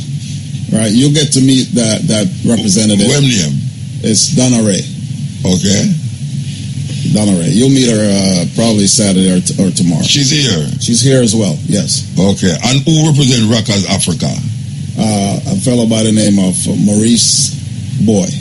Maurice Boy. Yeah, Divine Boy. Which part of the office there? Rockers. Oil and office. I have it. No, in Jamaica, man. The office. Yeah. I don't have the name. It's Falmouth. It's in Falmouth. Falmouth? Yeah. I don't have the address. The address of the place. Right. Okay. And Rockers Africa, no, I'm not address that's all. I have it, but it's foreign to me still. Okay. But I'm in out of New York, so yeah. What? Yeah, I'm Jamaica, New York, Japan. Yes. So you have Rockers, New York? No? Not yet. It's so like something where just it's like sperm. It's not even like a fetus. It's like a sperm. Well, the concept, what we're trying to bring is to make the connection, the diaspora, right? Yeah. And what we're trying to do is introduce the education package with that. Yeah. Because, as you know, bad influence catch on easy. So the better aspect or the negative aspect, people will draw to. But with education, with workshops and so forth. So what are you doing this lady? I mean, not what you're doing that. What I mean, what is bad relationship with this? Well, when we partner with the Ghana company, Rockers Africa, right? We did of course, work out some basic information, logistics, and so forth. Once we're here on the ground, we encounter some challenges, right? So you turn to she. Bada is helping us maneuver those obstacles. On our PR? Well. So we're not voluntary work. Bada is not voluntary work. Like I carry it down now. We are dealing with entrepreneurship and all that. I know you're talking about voluntary. That's a good point. So you have on our PR? We'll have some compensation worked out. Sister, look at you something. Don't make these people come from all over the world and make your things, sidetrack your things, so can get up and watch my Don't make these people come here and sidetrack you for your thing, You're supposed to get paid. Can you say the man look like him have money already? Oh gosh. The man look like him have money already. You see, him turn back ways. You're from Ghana. You sound like you're from Ghana. You're from Ghana. That's what I tell you all the time. I'm not trying to take me for you. You know the man clean teeth, cheap up. Mustache look like Hitler war and all that. Real cheap up and don't make him come here, come take it. Oh gosh. Because March might keep showing, You didn't know him keep showing March. You see, listen. Wait a minute. You didn't know him keep showing March? Did you know that he was keeping a show here in March? Yes. You didn't know? No, I did. No, you did or no, you didn't? No, I knew because there's we have a program, a leaflet or whatever, everything that we're participating in. Okay, and that was one of them? Yes. Okay, March? Yes. The end of March? Yes. So what part Bada going to play in all that? We're going to assist him as much as possible to make this a go. Okay. But you know what the other show them do? Excuse me? You know about the other shows? There's 2 more shows in March, I have the shows on the thing on my phone. They keep sending to us. Look at. I'm going to have to come up taking on, because that phone thing I not work out, You have to take that phone and can't access it. Because this being your return, we're concentrating on what we're doing, as well as what the Ghanaian Association, what they're bringing forth. So we're trying to participate as many things that they're offering as well as ours, because they made an announcement earlier when they launched off the year return, saying that we didn't participate in many of their things last year, so they would like for us to participate in more. So July is really the big things that are going to go on, July, August. So you're not I'm not volunteering show then. I volunteer my services to return to help Bada, and I spoke to Brother Oswald about returning. Okay. We mentioned actually June. July, August. He mentioned June. So, but we'll sort that out. We'll sort that out. See? So when you leave here, where you going? Going back to New York. Yeah. I'm thinking I was say Yugoslavia. This guy.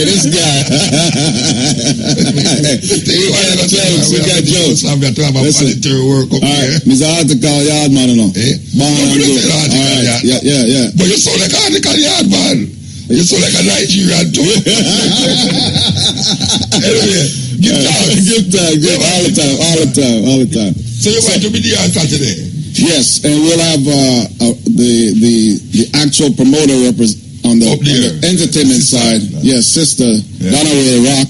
Okay. Right. We call her Rock, Donna Ray. She'll be representing that aspect of it.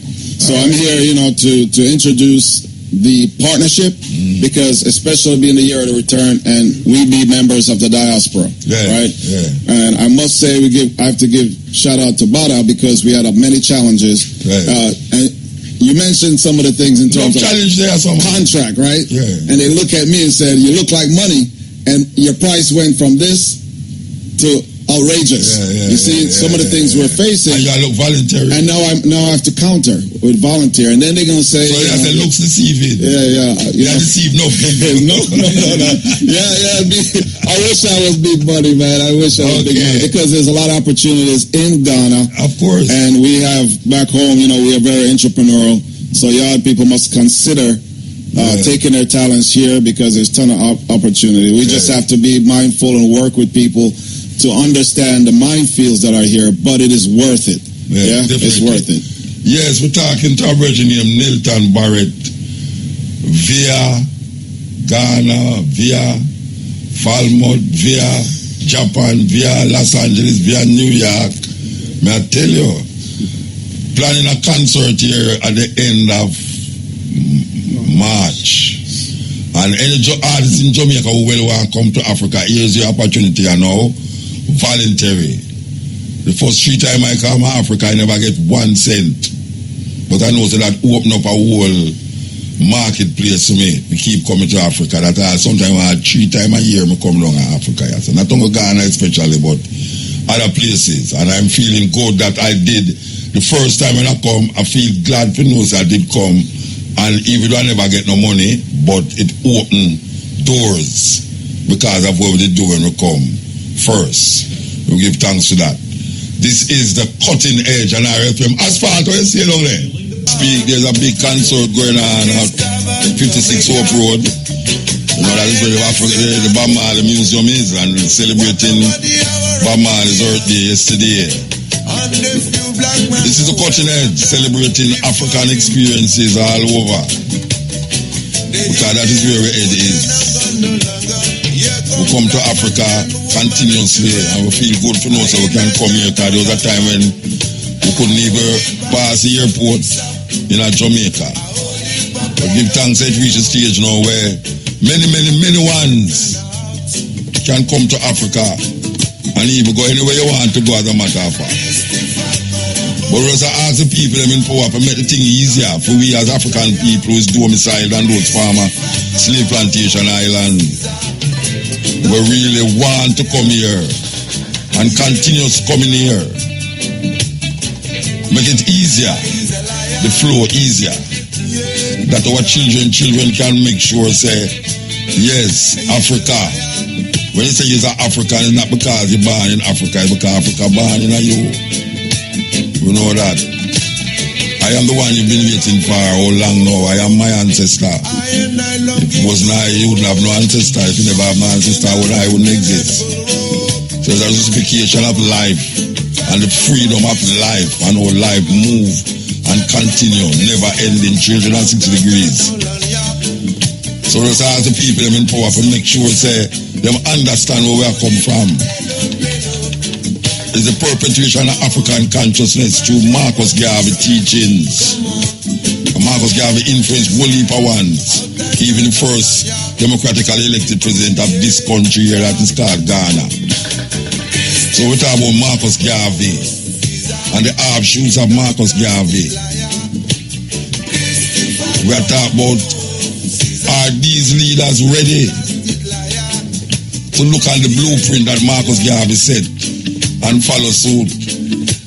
Because some things are going on now where we can't work with it. It gone lopsided.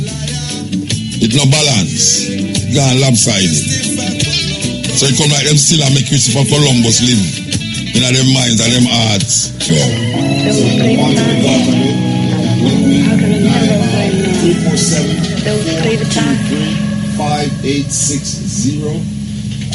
And you can reach me on WhatsApp as well. Then for the Ghana connection, for those that are here in Africa, my number, WhatsApp as well, is 011-233-5466-37670. And most importantly, we are working with a couple organizations, and I want to mention this, that we haven't sealed a deal yet in writing, but we will be buying some books, children books, that are from America, send them to a program here in Ghana for the children.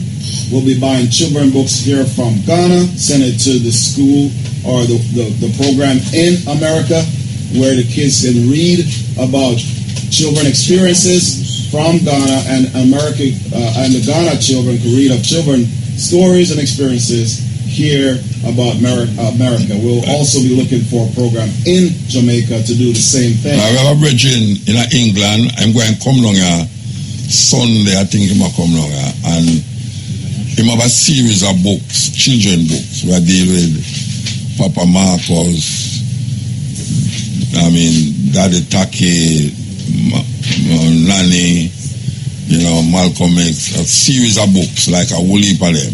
I'm going to come along on Sunday.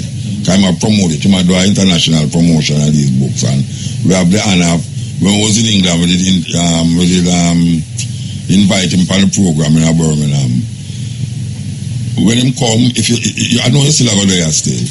When him come, it's really nice to link with him. Yes, absolutely. Because I'm going to write, I think I'm going to end it at the end of March in Jamaica. So it's a very, I find it to be very decent when put it together, presented, that's children can understand the history of these men, these great men, where we always talk about. The children now know, say, even though them man they gone, but them still relevant at this time, so yeah, it might come here Sunday. Okay, so we're talking to this brethren now. Let me say, go run it up. So you look like Idi Amin. What? Great. You think I'm going to make them tell me foolishness? Looks like what I'm talking about Venezuela, Maduro. Where's the go around this? Ara. If you say so? Oh, I know you mean that. Oh, I think that tell him must go around this. Okay. All right. I said Mr. Mills to find his son, but he's not finding it. Have you got it? Okay. I'm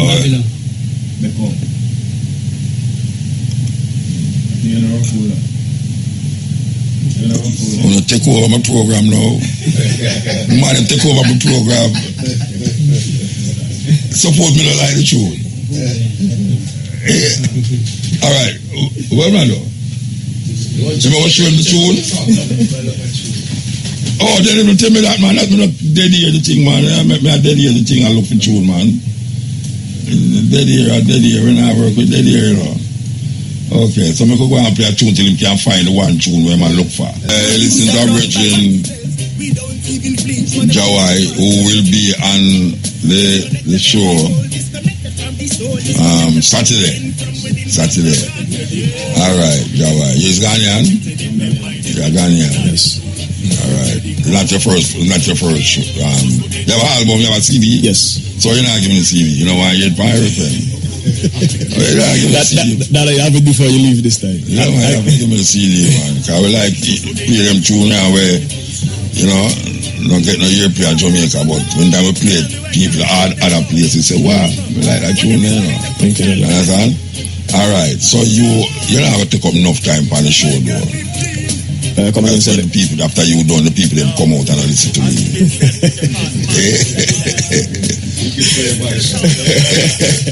Now come on before you, come here while when you don't, nobody don't let you out of the place.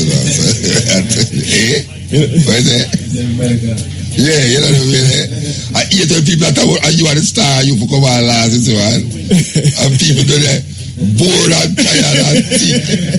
And them say, be careful, wait till the boy Muta, I love you, but be careful. God. All right.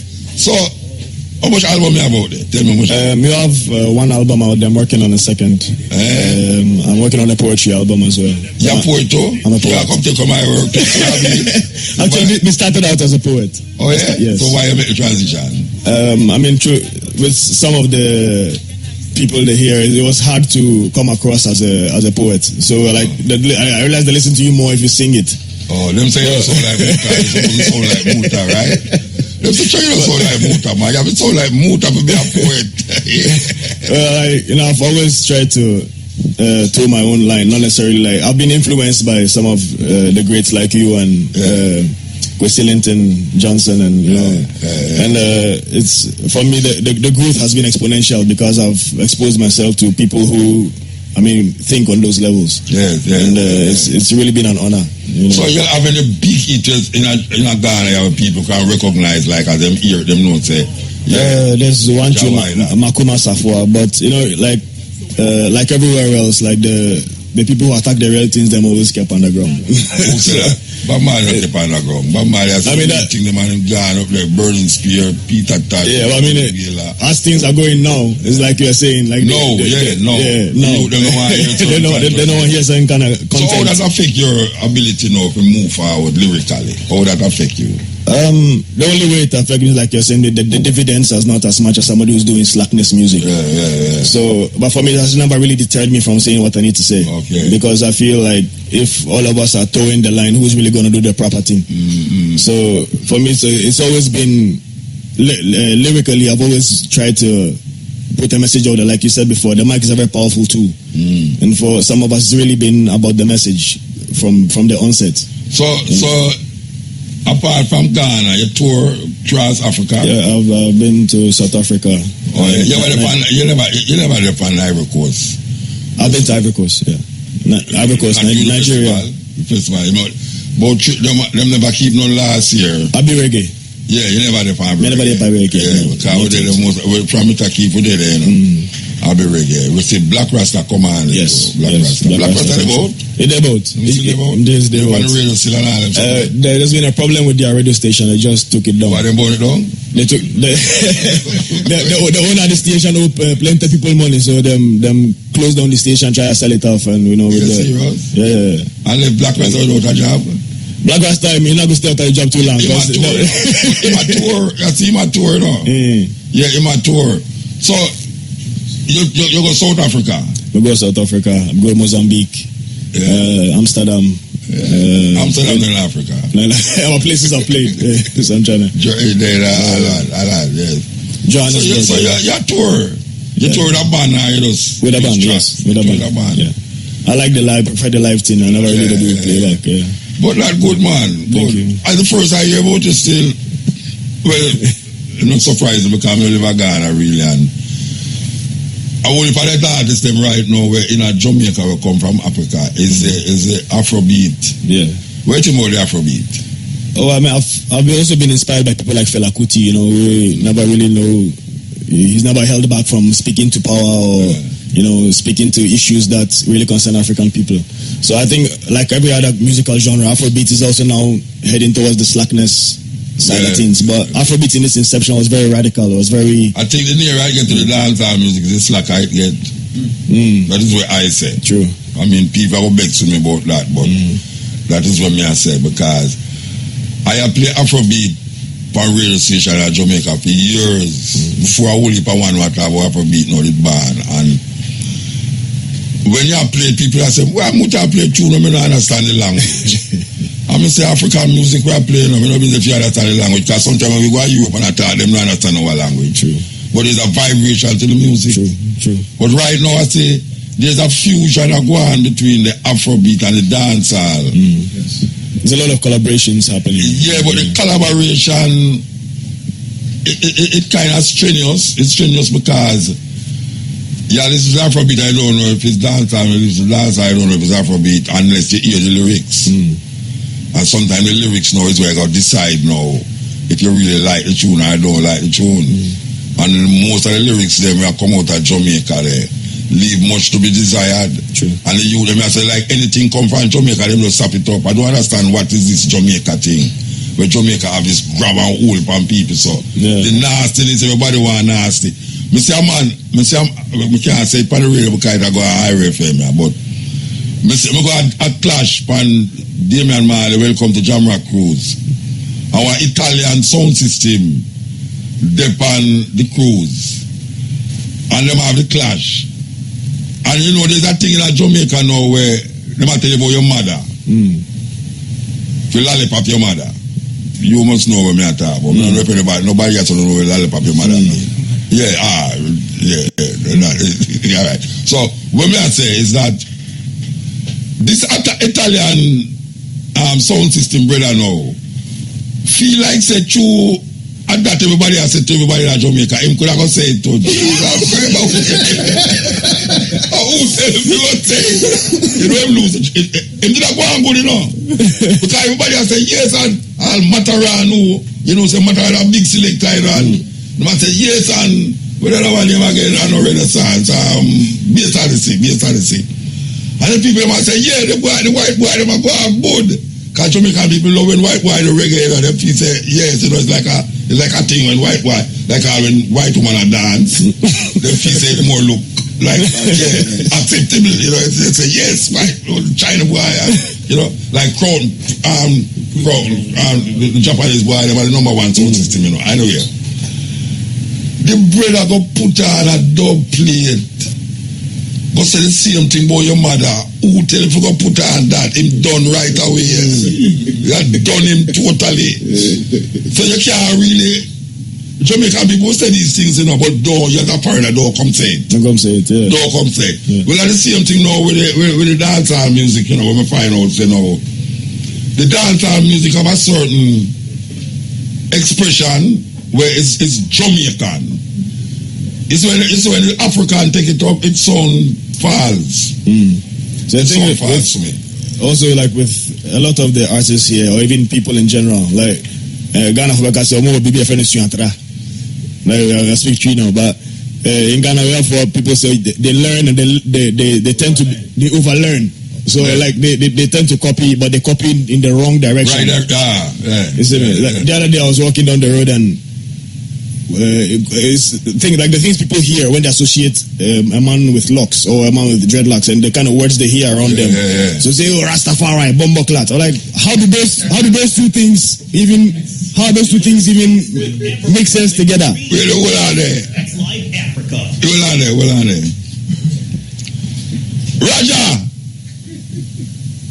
Raja. Yes, Muta. You press the button down there.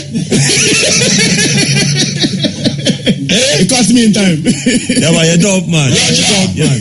You press the button. You're dump. What is it? Muta. Yeah. They say you're dump. It's dump. So you don't come on down there then? No, sir. Okay, all right. But you never press the button. So all you know say never come on and never press the button. Muta. Yeah? No, me I say, oh, you know say never come on and you never press the button. You not hear me? Anyway, so like people have taken that word to mean a greeting when they see a Rastaman. They've substituted whatever else they are thinking to make that word become no like a greeting when you see an ex-man who have locks. But it's all due to misinformation and that's what they keep hearing in the fala fashion. See, so that's what I'm trying to address with some of the lyrics that I put out. I'm not saying that we don't address issues with an aggressive tone, but we don't necessarily need to use certain words to express ourselves. Yeah. Can I say, I go to Japan, you know. I say it all the way. I go to Japan and I want to see the scene, Japan reggae scene, dancehall scene and thing. And set up in a nightclub and them say it's early now, you know. I say early, 11 o'clock now. I say it early. So you don't know, so I saw dancehall still at 2 o'clock people just come. I say, all right, when I follow Jamaica, I could go on. I stand up there. You see about 1 o'clock, I see about 8 girls are coming at the dancehall, Japanese, short, no bottom, same way. And if you look on them, You don't think there's some brown skin Jamaican. Them have on like the clothes where. May I tell you, man, with shorts, if I was short, it would look good. If you have short, you'd accept it. Piece of cloth. May I tell you, them look weird, and I say, no, Jamaica, we serious about that. Me say, if it's good, we are the best good. And if it's bad, we are the worst of the bad. May I tell you, man? You know, Jamaica in the top 5 more murderous countries. It's such a small population. I know them say Jamaica in the top 3 happiest people.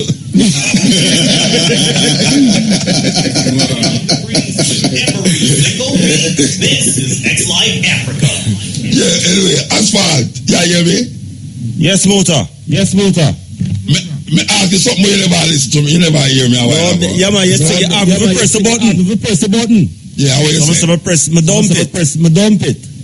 Oh, I don't ask because you could have sleep long that never hear the youth a while ago. You know, because he might talk to it like it's a greetings. Yeah. He might talk like I saw we greet one another. You know what I mean? Anyway, so all right, so you are kind of established artist. In Anya, so you know, I wouldn't say I'm like an A-list artist here. No, I'm still building up my rep. But I mean, it's a journey for me also, you know. No man, I say one some Ghanaian artist, you know. Yeah, for sure. We link up right after. So yeah, man, I saw him bumping the head to the tune, so I know him like it. Yeah, I like it. You know. No, make him come here, come explain. So you look like money. Dollar sign. Don't make him come some CDs. Hey, it's a Jamaican. Watch them come like Nigeria. Don't make him come here. Come exploit. Oh no. You understand? Yes, sir. Yeah, you must get paid for the work.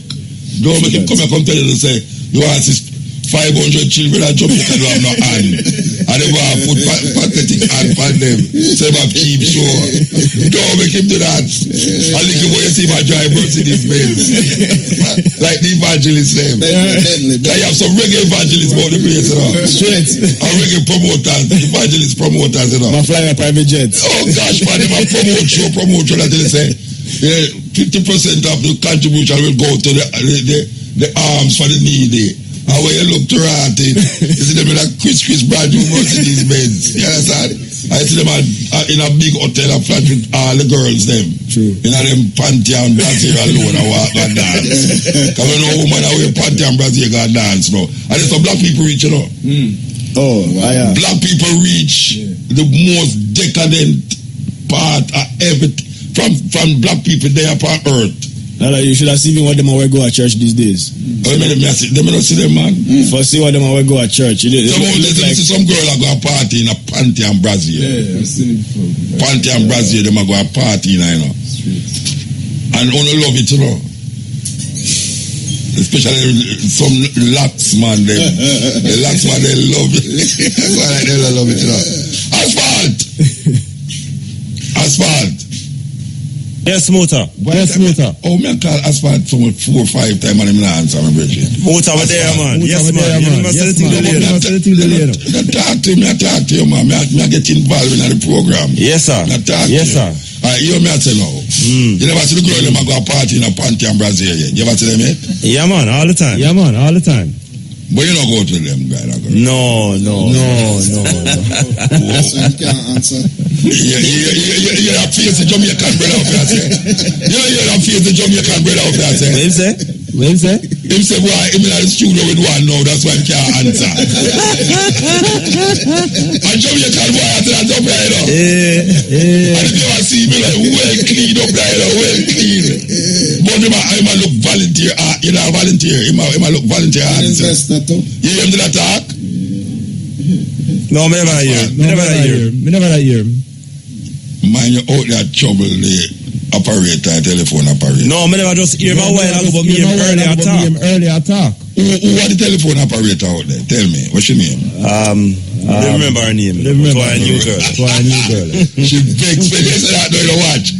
She vexed when she hear you say that, one of the new girl there. Yeah, I don't remember her name. What did that father call me new? Anyway, we have a bridge inside outside there, so. You have to take a break now, Muta. You have to take a break. All right, take the break then. Take the break. Yes, man, called Steve Marley, made in Africa. Sweet music, man. I can't believe so in a studio and I look out there and I see sun come up, you know. Believe you me, the place bright up outside. It's Africa. Africa with there. 5 hours ahead of Jamaica time. You know, always I wonder about this when people say the world are going to end. And I'm going to tell you, say the world are going to end, and I'm going to tell you the conditions where the world are going to end in. And I say, but one to the people, them are 14 hours ahead of the next country. And the next country, 14 hours ahead of the next country. Like when you say New Year's Day. New Year's, people in Europe start celebrate the New Year's Eve long after when them done bust them fireworks and turn up them this. You still wake up and I say no New Year's Day yet. There's a confusion in a room. System set up away. But the sun have come up. The African sun have come up. And we're still there. You know, so we know say dark up there now asphalt. I look for go home. Asphalt we give thanks, you know. We give thanks. We give thanks to Vita, you know. Vita call me, you know. Vita call me. I never know say Africa me there, you know. He might ask me how far me reach by the highway. Sure, it's a regular thing be where I go. He might always call him from the highway and say, Vita, you ready for me juice them and thing? Vita not hear me a call, you know. Vita call me and say how far me reach by the highway. Vita is a different highway with the party, you know. Believe you me, at 24 hours we travel for reach us so. You understand? 5 hours in a one airport of Florida, 5 hours in a next airport in England. And we are talking about 9 hours from Florida, not to mention the Jamaica one, but 9 hours from Jamaica for go to England. No, sorry, 9 hours from Miami for go to England, and 6.5 hours from England for come over here. So you check the mathematics, how much hours, and then we come do this 4 hours here so now. And you know, me can't sleep, you know. Because I see sunshine and shine out there, so now me can't sleep because I'm going to sleep, nobody can wake me. If a man ever call me in a room, I know say, I thought chat so bad like that brother a while ago. We want to apologize to the listeners them in a Jamaica because we know to the up here so it just gone and nobody not check it. We want to apologize to the listeners them in a Jamaica for the words where this African virgin just say. The Jamaican, beautiful Jamaican words where them don't like here in a Jamaica, but we want to apologize for it. Because we know how that system they set up. So, yes, it was meant, but him said, and we never even know so that never happen. You understand? So we apologize for that. But to me, it was a nice program. I really feel good to know so the brethren them in the radio station bring out the things. So, my brethren look like Idi Amin over there. So, if bring out the thing nice, brethren give thanks, you know. Yeah, man, and I tell them over me, you know. I push up button and I push down button and I like me can't do it myself. The thing where we have not the shoulder bigger than this, you know. See that where we have not the shoulder state so. And the man set up over me like me can't operate the thing, you know. But I don't know, I'm glad to say that still. We feel good, celebration really connect up and set up long before. I can't really worry too, you know.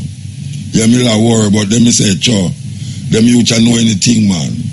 Because when me falter, them just know. Because my daughter teach me how to use Hotmail. I mean, some little people that use things up on cell phone that me I wonder how them get to learn that. And they never go to school to learn that. I'm a brother, you know, where so we look like Idi Amin. They might control the live stream with them little camera there. So you don't live stream now. You don't know. Why? Eh? It's okay. It's okay? Okay, you get enough. Alright, belly full. Okay. We want to give thanks, you know, brethren. Yeah, man, give thanks. You understand? Give thanks? Okay. I should give thanks. No, I give thanks to you. Oh, to okay. you. So it's for the car. No, now we are no English. I don't understand English. It's an honor having you in our station here in Ghana. Yeah. It's an honor being here, man. Exactly. So, and they will do it again, little more from this. Exactly. 7 o'clock. Jam this rock time, 2 o'clock. Which part we go? Jam Rock. Where that? It's East Legon, close to the airport. Oh yeah? Yeah. It's a Jamaican restaurant? Yes. Okay. Jamaican restaurant, yeah. So where them having there? Where we are going there, so? For the launch of the African Culture and Wellness Festival, the launch. Oh, them not have the lunch yet? No. You saw you say lunch, you know, like a lunch, I say, you know. Yes. So them are going to have the lunch there? Yeah. Okay. So, Jamaica people, by the time Muta lives here, me fee speak Patois Leko. Yeah, man. You know, so if it's a whole heap of African who are going to Jamaica. Can you imagine me while if I go come Africa, they while if I go to Jamaica? You know that thing? Because I think that by next year I should be in Jamaica, should be on Irie FM as well. Next year? Yes. Alright, you say when you come to Jamaica, you call me. No problem. For you reach at the airport, just ask you know Muta Baroka and let me tell you which part I live. Right? Just call me and tell me till you come. Yeah, me take care of you. No problem. Understand? You have somewhere to stay. See my yard with my wife and all these things. You understand? Yes. Matthias here. What that mean? That's I understand you. You understand me? You sure? Yeah. She language. Yeah. Oh, yeah. You know, it's a whole part of the language that we talk at Jamaica come from the language, eh? Yeah. Yeah, Miss Lou said that, you know. Yeah, Miss Lou said that. So which nation you belong to? I'm a Ghanaian. No. Well, a tribe. You don't want to tribe, but which tribe you belong to? Oh, okay. Sefi, in the western region of Ghana. Oh, yeah? Yeah. The language I speak is also spoken in Cote d'Ivoire. In Cote d'Ivoire, they call it Agni. You know, the president, the prime minister of Cote d'Ivoire is Akan. Yeah, the first prime minister, Fufo Boyi. Yeah, Akan. Yeah. The Akan, Cote d'Ivoire and Ghana seem to be connected. Exactly. There are several languages spoken in Ghana that is also spoken in Cote d'Ivoire. Oh, yeah. Like Bono, Agni, Nzema. Exactly. Same food. They eat acheke in Cote d'Ivoire, we eat acheke in Ghana. What is acheke? Tell me. It's made of cassava. Oh, okay. Then beat that water. Then beat it. No. Fufu. Fufu. Yeah. Oh, we have cassava, we make bami. This one come like couscous. Okay. Yeah. I know it's only down will for Bolga down here too. Say that again. Bolga. I bet you that show me that when the last time I come in, I'm a bridge. Oh, me not see when me just come till, but white rice and shea butter. You know shea butter? Yeah. You never eat white rice and shea butter yet? Okay, you can use it to cook what we call awamo. Yeah. And the north they use it for wachi and stuff like that. Yeah. Because you can replace it with oil. Shea butter? Yeah. Replace it with oil? Yes. We were actually taught that we should stop using shea butter, coconut oil, and palm oil in the 70s. They came to convince us. Them try to convince me that Jamaica almost stop near ackee and stop near coconut oil. Yeah. I'll them kill all of the coconut in Jamaica to make we use canola oil and them old dirty soya oil and all them something. Now it's back. Now the world has realized that coconut oil is healthy.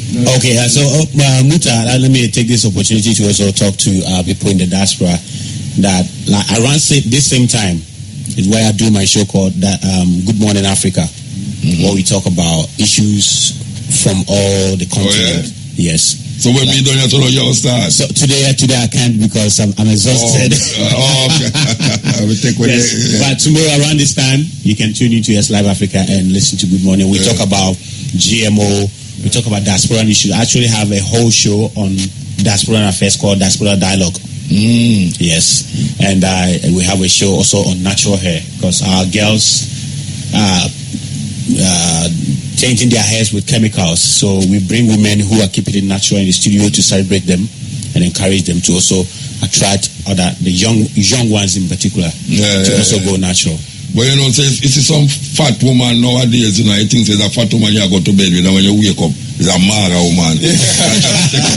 She have to take off her bottom, she have to take off her lip, she have to take off her breast, she have to take off her long ear. I mean, black people, well, I don't know. You see, what we went through during slavery, those who were sent away and those who were left on the continent, we suffered the same thing. Yes. Trauma. We hate our skin, Malcolm X says, who told you to hate your nose, your skin, your mouth, and all of that. So it's education, like what you're doing, what we're doing here, that will change. And gradually, people are getting it. And of course. Most importantly, the Jesus image. You understand? But these days, but these days in Ghana is changing gradually. Now I go to my Facebook page, and the first 10 posts I see, people are questioning Jesus. People are questioning his existence. People have now moved from whether he's white or black. People are just saying that if he existed, why is it that when they mention his name, it doesn't happen? I hosted a guy here who says he doesn't believe in Jesus. He was debating a Muslim. What may I say? Most of the wars that have been fought in the earth is fought with people who believe in some religion or something, right? Now you tell me when you say no, back up where you say no when you say a whole heap of the murder we are going is people who don't have no religion. Okay, so we're talking about two different killings. From what the brother was saying earlier, right? About religion. About for us, people in the diaspora, our people. Yeah. So if you go into Chicago, it is brothers killing brothers, right? But most of them believe in our religion. But most of them don't even go to church. No, you don't have to go to church to believe in that. But here's the thing. Okay, what I'm saying is, right, we're focusing on religion itself. Yeah. But I'm saying that education and giving us a bond, a connection, right, to instill in the youth a connection to your brother and your sister. Yeah, but most people who do that use a religion to do that. Muta, okay, so I have a response to that. In Ghana, you being just fair, your skin being fairer than me, the two of you here, okay? When a Ghanaian child or some adult meet you, they call you Obroni, mean white man. Plus your accents, they call you Obroni, okay? And they think that if you are coming from the States, you are living a better life, but maybe you are even running away from police brutality. But if you tell them, don't run, don't go to the States, let's stay here, he thinks that you are lying to him because your skin makes you look closer to that of Jesus, the Jesus they painted to us. You understand? The majority of Africans don't want to even listen to Pan-African issues. They think Pan-African is linked to paganism. But then they live in religion. You understand? So for me, and with my about 6 years working with diaspora people in Ghana, what I've realized is that the more somebody throw away religion, the more he sees his brother from the States, from Barbados, from Caribbean, being one with him. I find that too, that most people who understand. So come in contact with on the don't have no religion. Religion is a big problem. I think that the focus is not really much about throwing away Christianity or religion. That's what the confusion is.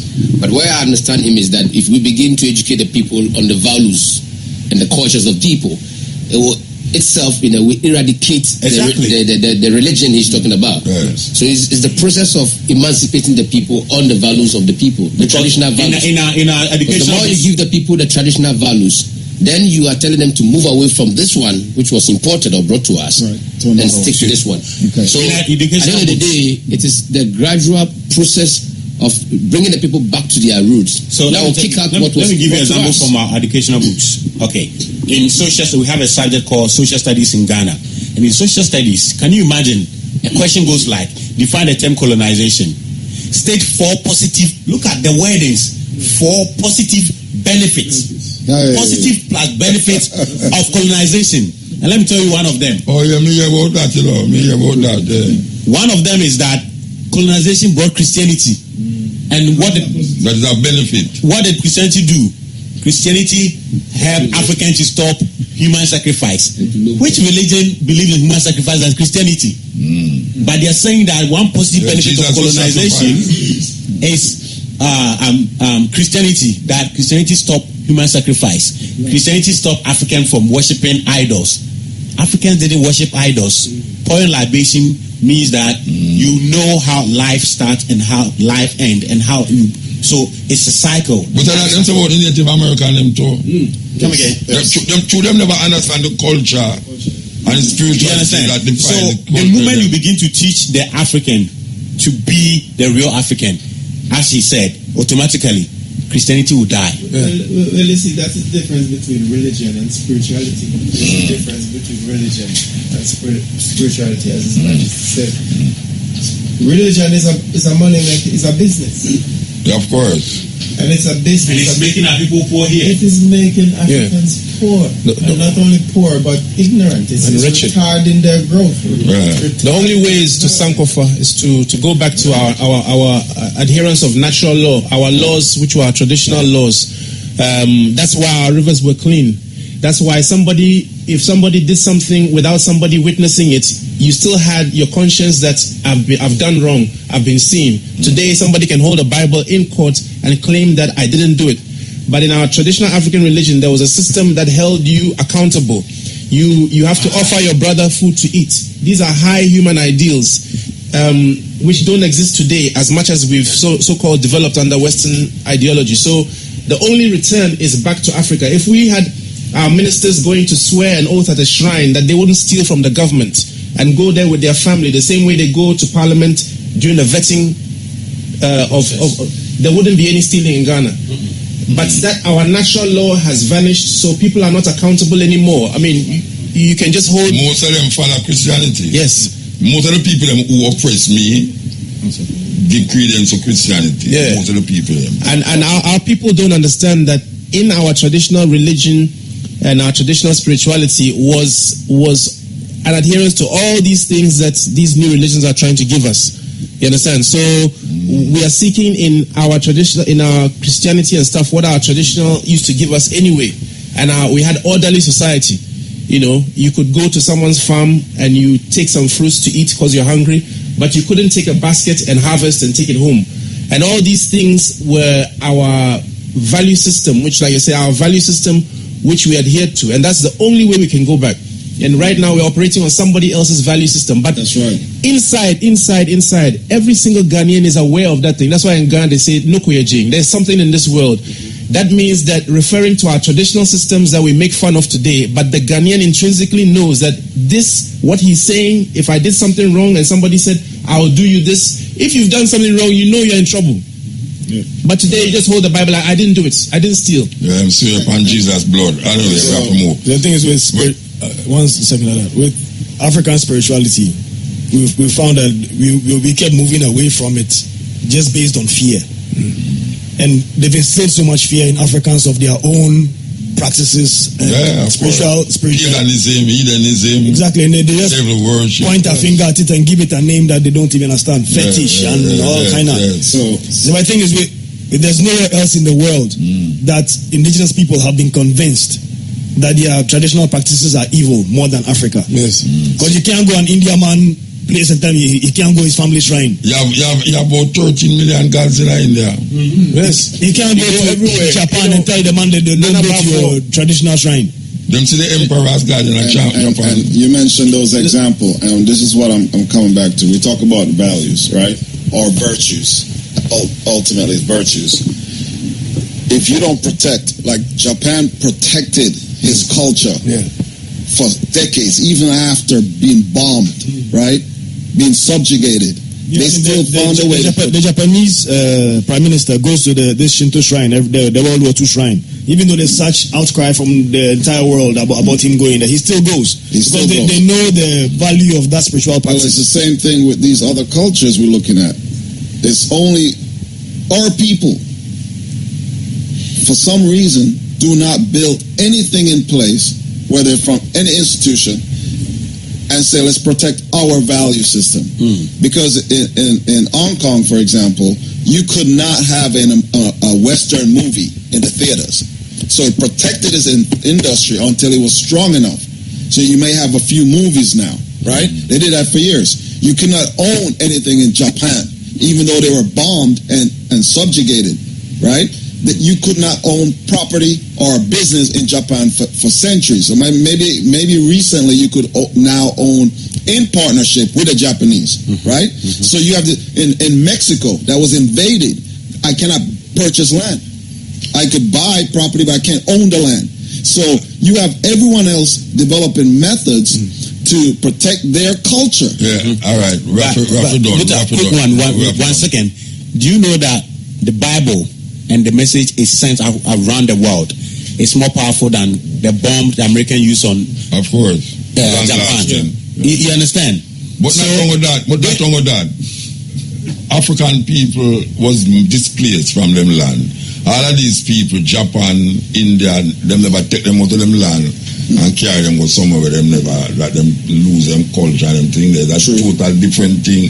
If you colonize a man on his own land, but you maintain him culture, or take him out of him land where he can't even live in culture and colonize him. We have to move now.